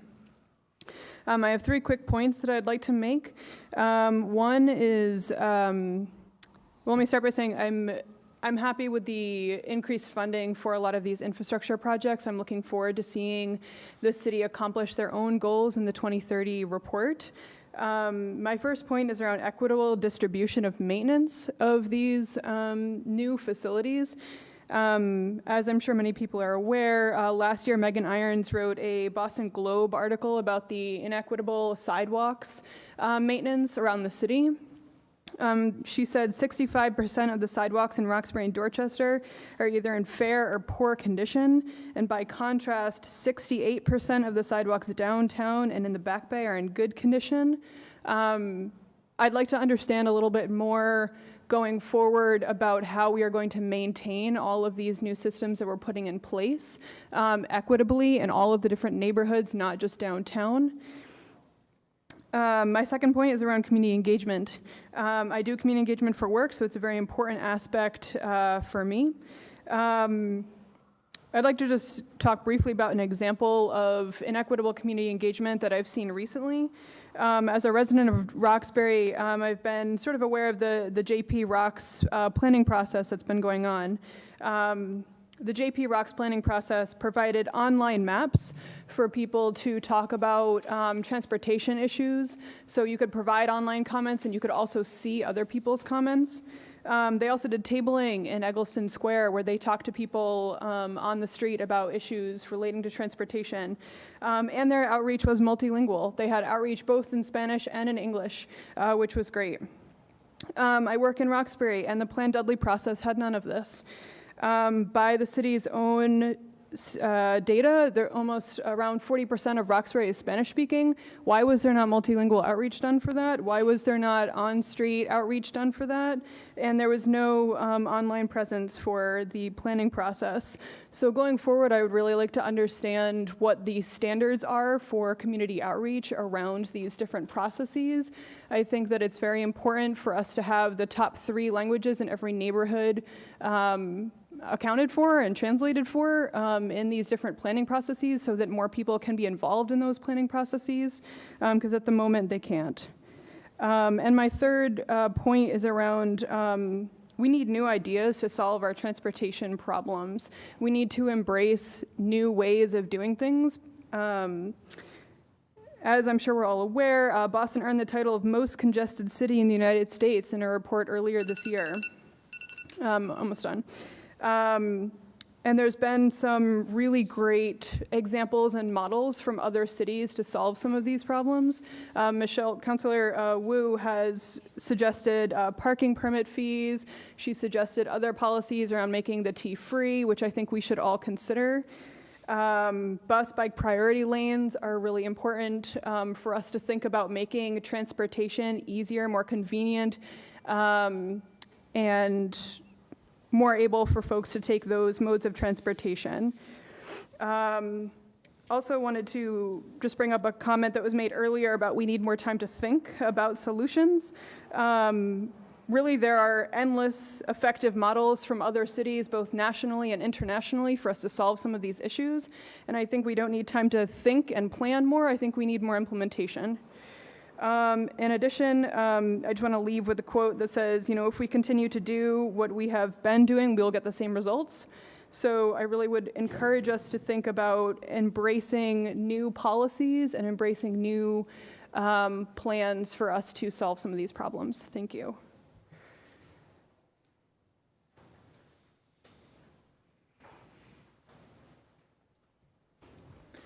Hello. Hi, I'm Ryan Chrisman. I live locally here in Beacon Hill, and I get to work on blue bikes over in the Seaport. Thank you all for being here and for taking public comments. I'll keep it brief. I'd like to echo all the other comments that were made. I've not heard any comments that seemed unimportant or things that didn't need action right away. I think I just wanted to echo a few things.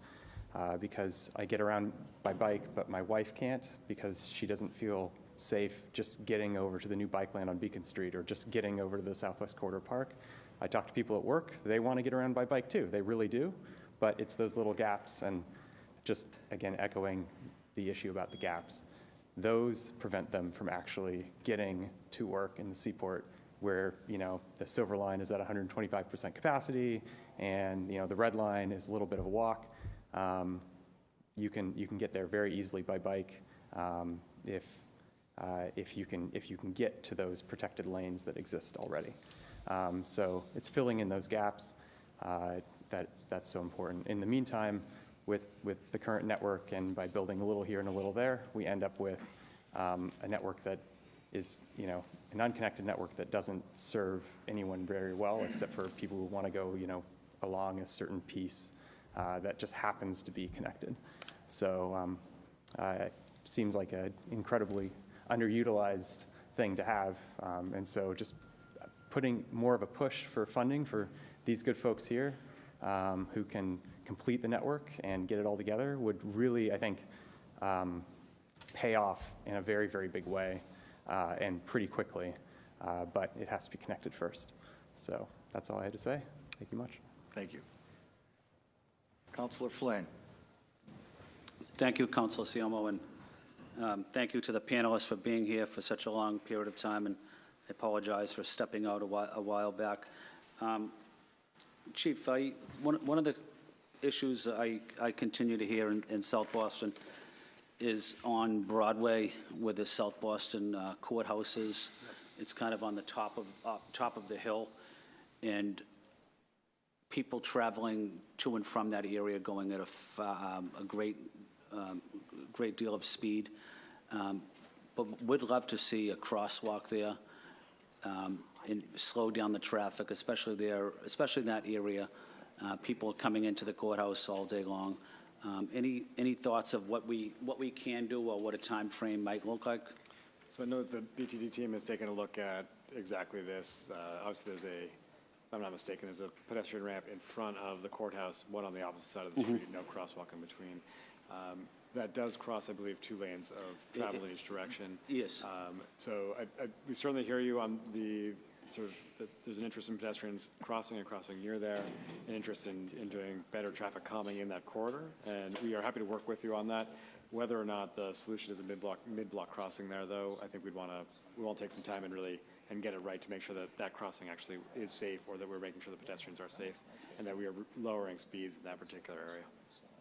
Thank you, Chief. I know that's a priority for myself and for Councilor Flaherty as well. Yep. And continue to hear from residents in South Boston on the intersections of Ellen Marine. I know I spoke about this earlier. Ellen Marine, Ellen 7th, Ellen 6th, Ellen 3rd, about stop signs. Can we take another look at doing more research and seeing if that's a possibility? There's not a day that goes by that residents will ask me about several of those intersections putting up a stop sign. So I think that'd be important. Absolutely. Thank you. And then my final point, Chief, is I get very frustrated when I see construction taking place in the city and they close off a sidewalk. And knowing that there's an elderly development near that sidewalk or there's disabled in that area, what can transportation do on that type of issue to ensure that those with disabilities have equal access to navigate our streets and sidewalks? And what is the ADA compliance? What do the federal guidelines say about those types of issues? So we have it's a great question. There is a team within BTD led by Ed Hesford that reviews all the construction management plans. He and his team will sign off on them. I believe the number was around 1,300 over the last calendar year. So obviously there's a tremendous amount of work that's happening in the city. They are the ones that for the plan make sure that it follows all appropriate guidelines. If you do feel like there's any construction zone that is not following, that you do not feel is effective, do let us know. Ed and his team are very proactive about going out and making adjustments. Yeah, that's a critical issue, is making sure that our elderly and those with disabilities have equal access to our streets and sidewalks. As I mentioned earlier, I have elderly parents that walk the streets with a special needs grandson, and they tell me all the time that they see construction taking place and you're sending elderly people out into the street because the construction company didn't think it was a priority to address ADA issues. So I'm going to focus on that on my time on the city council, is making sure that everything is accessible to our elderly and especially our disabled as well. And that's all I have. And again, thank you, Chief, and to your team for working hard. I know it's a major issues you're dealing with, but I think you have a good team and your heart's in the right position. Thank you, Councilor. Thank you. Thank you. Councilor Campbell. Thank you, Councilor Siomo, and I'll be brief. Just wanted to start with some thank yous. First of all, Chief, thank you for the partnership with the Mayor's Office and Charlie Card Accessibility, which is not only going to be here, it's going to be at our libraries. We talk about what we can do on the city side, and I'm always stressing the authority we have and what we can actually get done for our residents. That was one thing, which is saves them money, incentivizes more people to take the T, so that announcement will come out today. So thank you and your team for your hard work, as well as the partnership with the Mayor. Also, thank you to the Blue Bikes expansion. This gentleman here was mentioning Codman Square, other neighborhoods that are in my district where folks are really excited, Mattapan Square, to get Blue Bikes and are using them constantly. So that's a really great thing. And also, I know we talked a little bit about coordination between Public Works and BTD yesterday, but just bringing it up again because there are folks obviously from BTD who weren't here yesterday. There were some instances where Public Works went out and did some markings, and then BTD had to go back and do something else. So looking forward to working on the coordination issue. Just had one last point, or two, I guess, questions, but one last point was on something Councilor Baker brought up. Also want to thank you for, in the administration, these sort of roundtables we've been having with respect to taxi drivers, and a lot of folks live in our district who still work in that industry, or who frankly felt like, they were doing all the right things. This new industry comes online and they weren't prepared. Yes, I get the Uber and Lyft are regulated by the state, but we probably could have did a better job just preparing for this industry that was going to come online, to brace for it, given our authority over them. So look forward to continuing those conversations. It is a great space to do it in partnership. I just have a quick question on, speaking of Uber and Lyft, how do we decide where we pilot? I know we're piloting now in Fenway. Correct. How do we decide where we pilot that, something like that? So we worked with some of the TNCs to understand where there was a sort of a high concentration of pickup and drop-offs on a block face that we felt that we could sort of manage for this pilot purpose. That's different from how we imagine sort of rolling this out beyond this. This really is just a test to figure out, does it really work to have pickup and drop-off done in this way? And then as soon as we've done that evaluation, make whatever changes we need to make, then we want to scale that up and scale that out to more places. So really interested in other places you'd want to pilot this. No, that's great. And then lastly, American Legion Highway, what's going on with American Legion Highway, which is a big part of my district and of course others. Just curious what's happening there. So go ahead, Stephanie. Or go ahead.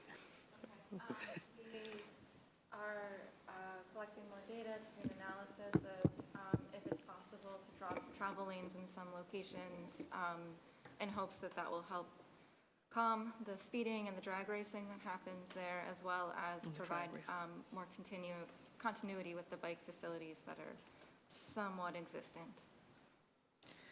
We'll look forward to continuing that conversation with you guys as well, and thank you. This has got really loud. And thank you for continuing to make American Legion Highway a priority. And I'll end by just saying, thank you to your entire team. I know that you guys don't have an easy job. If we see a lot of the constituent cases, obviously you guys do too. You live in the city of Boston. People are probably chasing you down at the grocery store as well. So this is definitely a partnership, not coming at you. It's asking questions from the perspective of my residents. Thank you to folks who are here as well. Carla is really special to our team because we go to her literally, I think, almost every single day, including on weekends with respect to constituent cases. Then she pulls in everyone, so I really appreciate you. And then the men and women, of course, who can't be here at budget hearings because they're working, always want to go on record thanking them. And I'll continue the conversation on the barriers with respect to some of the slow streets and things. Because if it is resources or human capital or other ways to support the work of particularly Stephanie's shop and what she's doing there, along with, of course, engineers, really want to support that. And if I have to sort of speak loud about it, happy to do that. I think we sit on this side to push folks, and accountability is key. If it's more resources, then I say, give BTD, I think I yelled it at the last hearing, more resources. And if I come with a motion, it's because, I have a 20-month-old and literally walking across Groveland, I thought we were going to get hit by a car one day. It was that bad. And so I know I'm not the only one experiencing that. So I look forward to working in partnership with you guys and pushing. And maybe there's some things that we can actually gain in this budget to make your jobs hopefully a little easier. So thank you again, and thank you to Councilor Siomo for navigating it and incorporating public testimony. My pleasure. Councilor Baker. Mr. Chair, and just a couple quick questions. Chris, and this is on Greg's position here. Why would we, and I'm just ignorant, I guess, why would we have to go for a nationwide search for someone in a Boston job? The last thing that I want to do is show my transportation commissioner like where Tremont Street is. Will you just fill me in on why we would? So before we even get to thinking about searches, the work that we're doing right now is to think about sort of structure and alignment between public works and transportation, really with an eye towards a lot of things which we've talked about here. So before we think about that next step, it's really, we want to figure out what's that right structural piece. So that's really the first. So meaning like where the departments are overlapping, how do we? What's the right process for being able to actually, and it's what we've heard, it's honestly what we all feel. There's a huge amount of work we want to get done, and we want to be able to get it done more quickly than we're doing it today, and so we want to take a moment to figure out what the right ways to get that done. Yeah, and part of my concern with that, with merging them both, now we have a larger department that kind of, might not be able to move as quickly. And back to the tow trucks, if you could maybe, Chris, provide me with a little bit of information on like work schedules and when the new trucks are coming in, because I'd like to get a sense of that those, I don't think there's any women over there, but men and women that are in the tow trucks, that they are actually working the special events and have first shot at the overtime when it's snowstorms, that sort of stuff. And anytime you want to do a recap on the taxi info, we should do that at some point. But thank you for your work, your department. I thank the whole department. Thank you. Appreciate it. Thank you. Let me call folks for public testimony.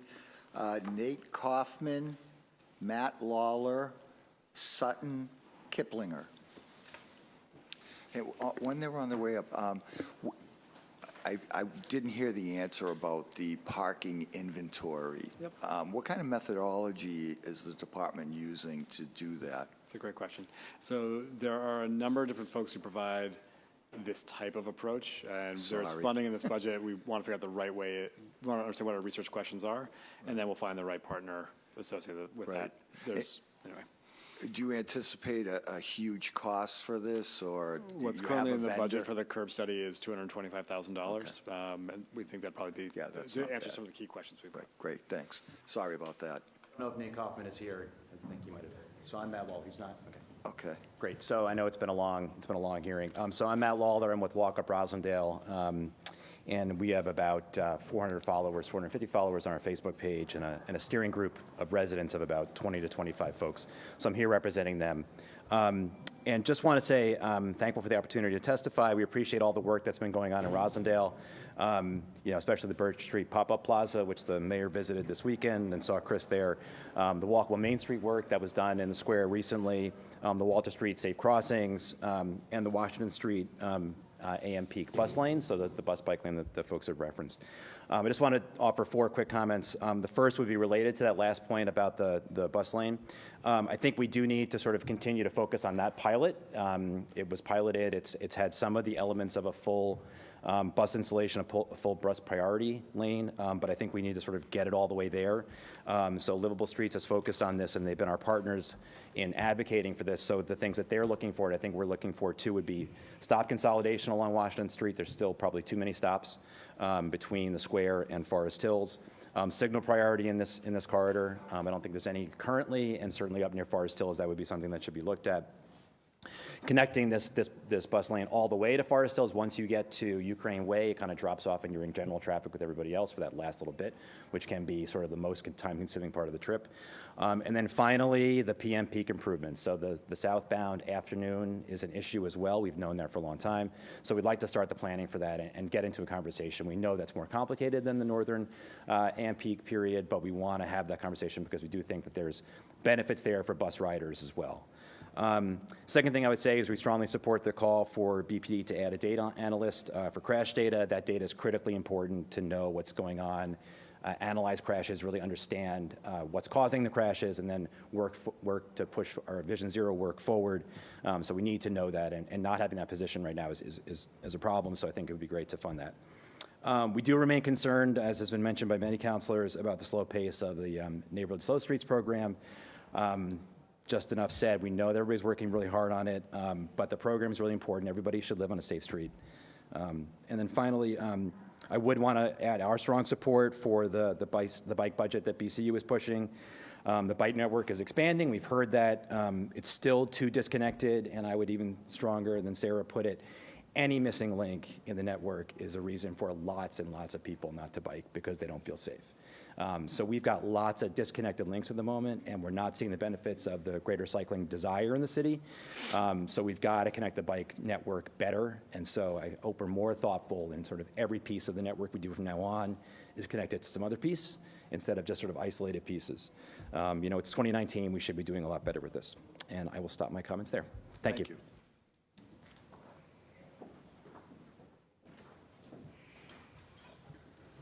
Hi, folks. My name is Sutton Kiplinger. I live in JP, and I've biked in Boston every day in all weather for over 12 years. I love that my bike commute means that I'm reducing climate impacts, that I'm avoiding the cost and hassle of owning a car, and that I'm active for some part of even my busiest days. And having spent my career in public health, I know that equitable investments in bicycle infrastructure for all Boston neighborhoods have huge benefits for our collective well-being. I consider myself a confident city biker and a safe one. I wear bright lights, I scan my surroundings, and I keep a mental map of places where I need to be extra careful. In my first full decade of biking on busy streets, including a lot of commuting on the always harrowing Mass Ave down to Boston Medical Center, I've avoided incidents, which I attributed for many years to that vigilance. And then 2 years ago, I rode one day from work in Dorchester up to BU to meet a friend. And as I emerged from the Fenway onto Park Drive, which has no bike lane, I was riding with traffic up toward Brookline Avenue when I was struck from behind by a moving car. I flew straight over my handlebars, and I remember thinking in that eerie slowness of time before I landed hard on the street that I really hoped I'd be able to walk at my wedding, which was scheduled for the following week, and that I'd still have all my teeth. Thankfully, I was, and I did, though I was pretty banged up. And I know how easily it could have been otherwise.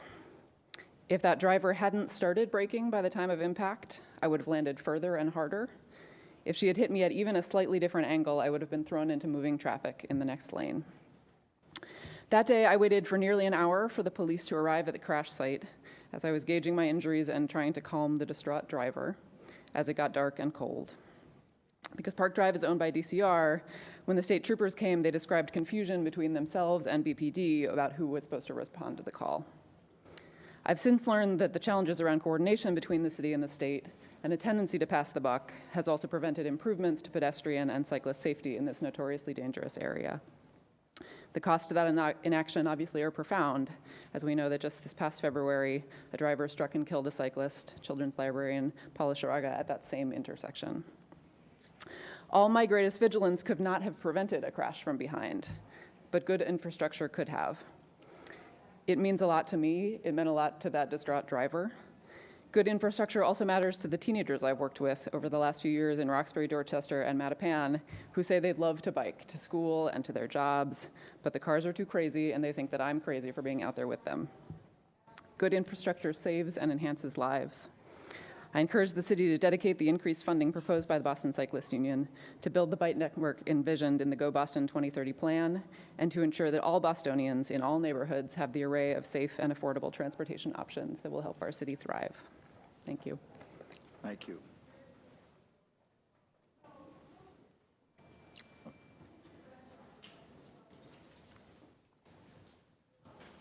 Hi there, I apologize. You may have called my name when I stepped out. Patricia Leary.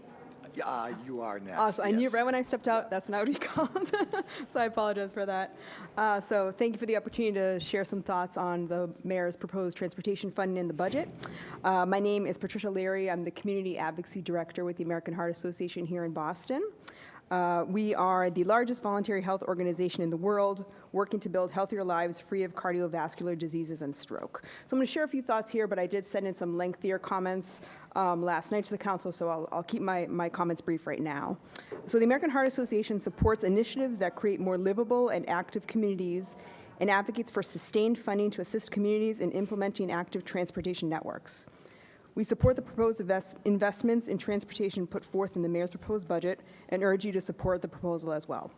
Policies and funding that support safe and equitable transportation make communities and neighborhoods more livable by ensuring all people can get safely to where they need to go, whether it's work, school, the library, grocery stores, or parks. They also help people feel more connected to their neighborhoods, which improves quality of life. The way communities are designed and developed can affect physical activity and obesity rates. Environments that are safe and built with walking, biking, and other physical activities in mind are correlated with lower body weight and reduced cardiovascular disease. We all want and deserve to live in safe, healthy communities. Engaging in daily physical activity reduces the risk of obesity, coronary heart disease, stroke, hypertension, diabetes, and some forms of cancer. Studies show that people in walkable neighborhoods generally get about 35 to 45 more minutes of moderate physical activity a week and are less likely to be overweight than those in low walkability neighborhoods. Most importantly, let's make sure our transportation funding goes right where it's needed most. Unfortunately, vulnerable populations often do not live in communities that have strong, supportive, connected transportation systems that are safe and convenient to use, making it harder to access jobs, healthcare, schools, and other economic and social opportunities. Some low-income communities and communities of color have lacked well-maintained routes to parks and schools, roads, bike lanes, and sidewalks for decades. In many cases, they simply do not have transportation options at all. These same neighborhoods often experience higher rates of chronic diseases like diabetes and heart disease. Prioritizing equity in transportation appropriations is challenging, but essential for providing opportunities for active transit. We must make up for years of lost opportunities and make these neighborhoods a priority moving forward. Thank you. Thank you. Tom Connors, Charlotte Miller, Ken Sebesta.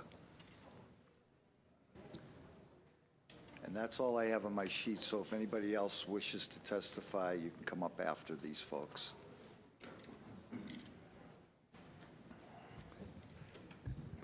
Thanks. My name's Tom Connors, and let's see. One thing I want to mention, I'm a software developer, and is that all the data sets and the tools that you're using, it would be good if they were open and public. Are they? I don't know if they currently are, but. Some data sets are on their APIs for things like the Google Project. Okay. Sure. So, and so it would also be good if the GIS data, the street widths, the sidewalk widths, the traffic counts, just everything that you're using in your traffic model, in fact, the traffic model itself, make that public. Let everybody participate. There's a lot of really talented people in the Boston area. And maybe do some open data challenges. Take all your data, just put it out there, and list all your problems, and try and get everybody to help. But right now, the other, so that's one thing, is to get a shared sense of facts. We currently, I mean, it'd be really good to just have GIS, like every bit of spending that's been done in every district, and what was the benefit, and what was the cost, and what was the outcome, and where is it missing, and where are the next places. It's all about GIS and maps and things like that. But the other thing is about engagement. Like, this is the only mechanism that I can talk with you. There's no way that there's so many talented people in the Boston area, and yet there's no real mechanism. They've got lots of good ideas, and there's not really any way that people can participate. And I just hope that some improvements can be done in that way, because there's just a great need. I hear of these people who have had these accidents, and it's just terrible. It's terrible, and we can fix this. Oh, the other thing that's the simplest thing is just take all the parked cars and just shift them out 10 feet, and then have protected bike lanes. You could probably do that for hundreds of miles this summer, you know? And speaking of this summer, you've probably got tens of thousands of high school students who are available. Get them to work on, get a street design playbook, and then send them out with this playbook and say, you kids, you come up with designs. Give them street mix or other design tools, and let them get out on their feet in their neighborhoods and redesign their own neighborhoods, and then actually help them carry it out, you know? So anyway, I hope you can continue to make progress. Thank you.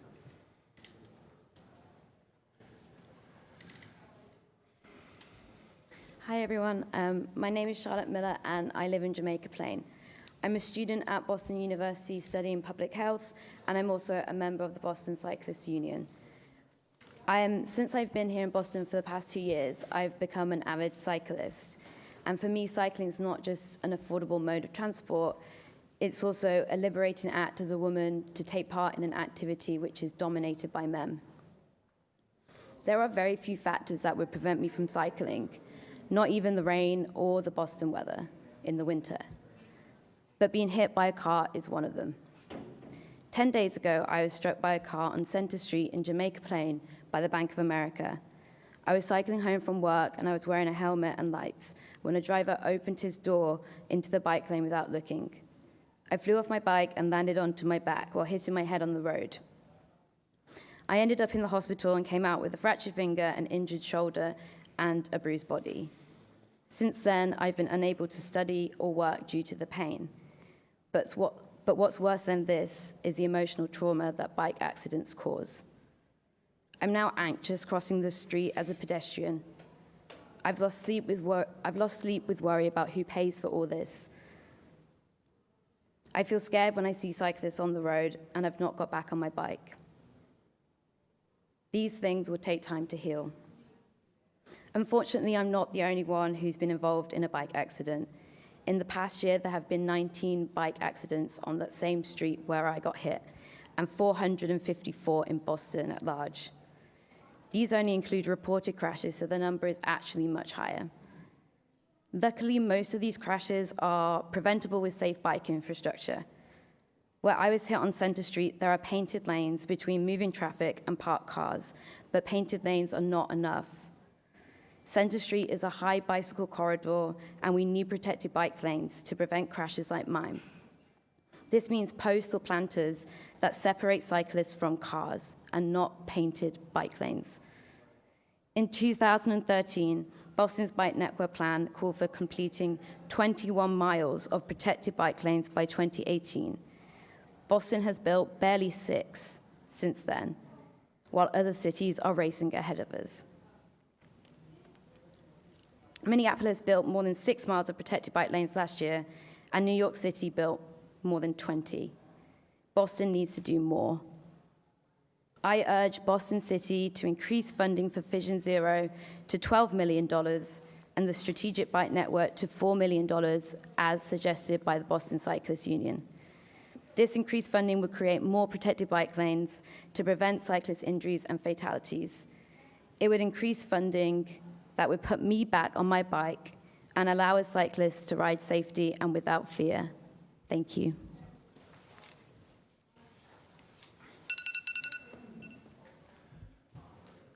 My name is Ken Sebesta. I am an elected director at West End Place, which is Boston's apology to the West Enders for raising their neighborhood in the 1950s.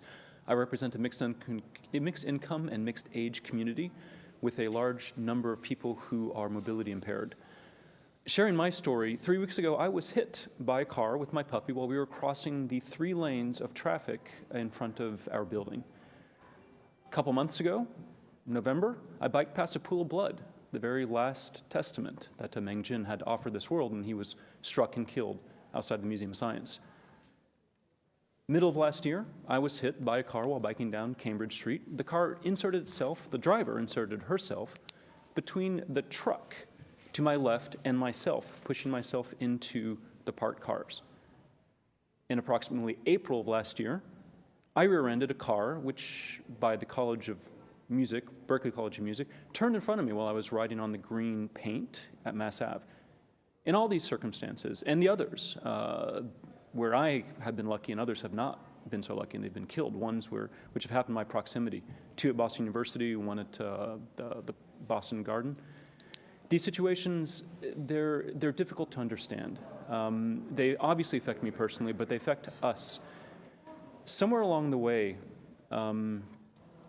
we want to design systems where we're not one mistake away from failure. I'm a pilot, I'm a sailor, I teach MIT students to sail a 55-foot, 115-year-old boat. In all these systems, anytime that we're one mistake away from failure, we either have somebody with extreme training or we have a system where we rethink, we redesign. Because one mistake should never cost a human life, especially when that one mistake is natural. What's worse is somebody else's mistake should never cost you your life. So we can engineer around this. So how do we do this? I think for starters, we shouldn't have a Boston Transportation Department.